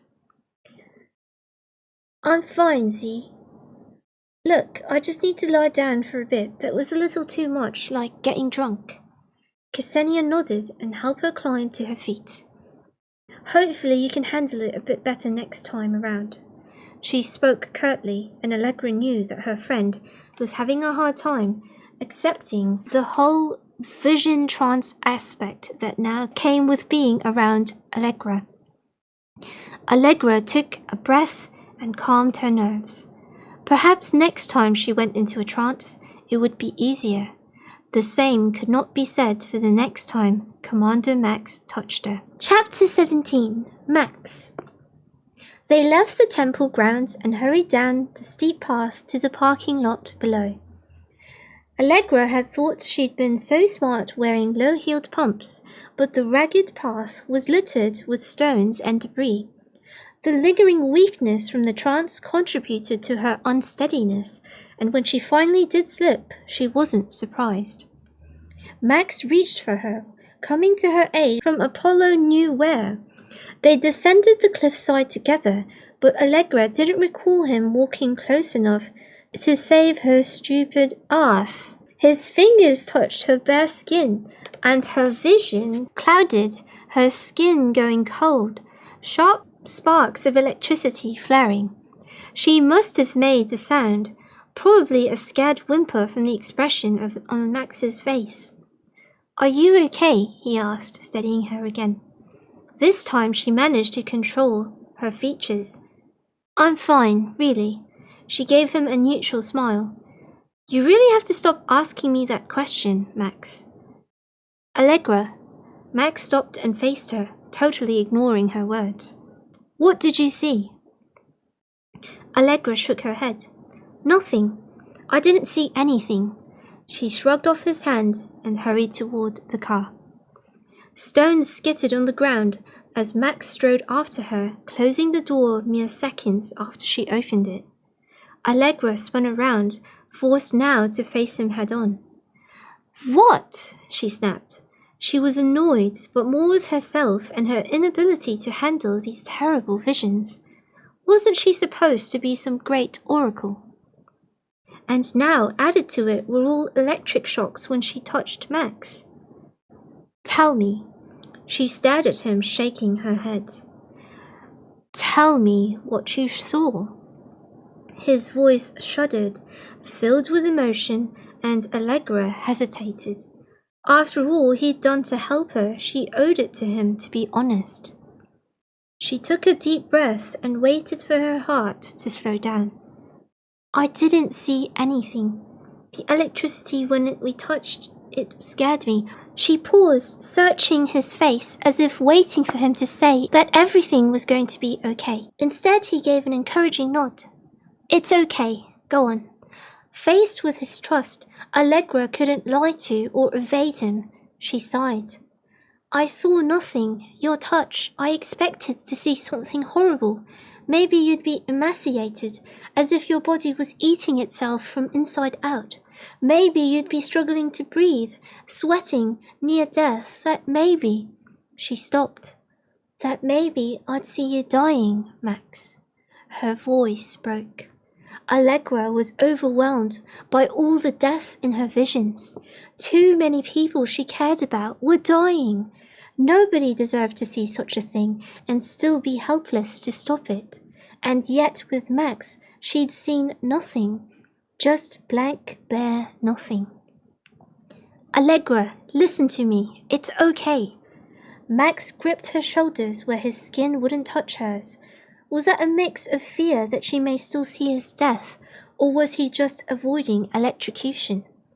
Ksenia hovered behind him, frowning with worry, holding onto Pepper's leash so tight the dog whined softly. Max paid her no attention. "We're going to stop this. It's why I'm doing all of this. It's why I worked with Aurelia. Her visions, they helped so many people. Do you have any idea how often we were able to save lives because of Aurelia's visions?" Allegra swallowed, unable to answer with more than a nod. "I know what you saw, all those people, but I'd very much like to change that future if I can." Allegra smiled stiffly. The fact that she hadn't had a vision of Max dying in front of her made her wonder what was so different about him that she'd been unable to access his destiny. It didn't make any sense. She hid a shudder as she slid into the back seat of the car with Ksenia and Pepper, leaving Max alone up front to drive in silence. Now she was sure more than ever that it was better to not know your own fate.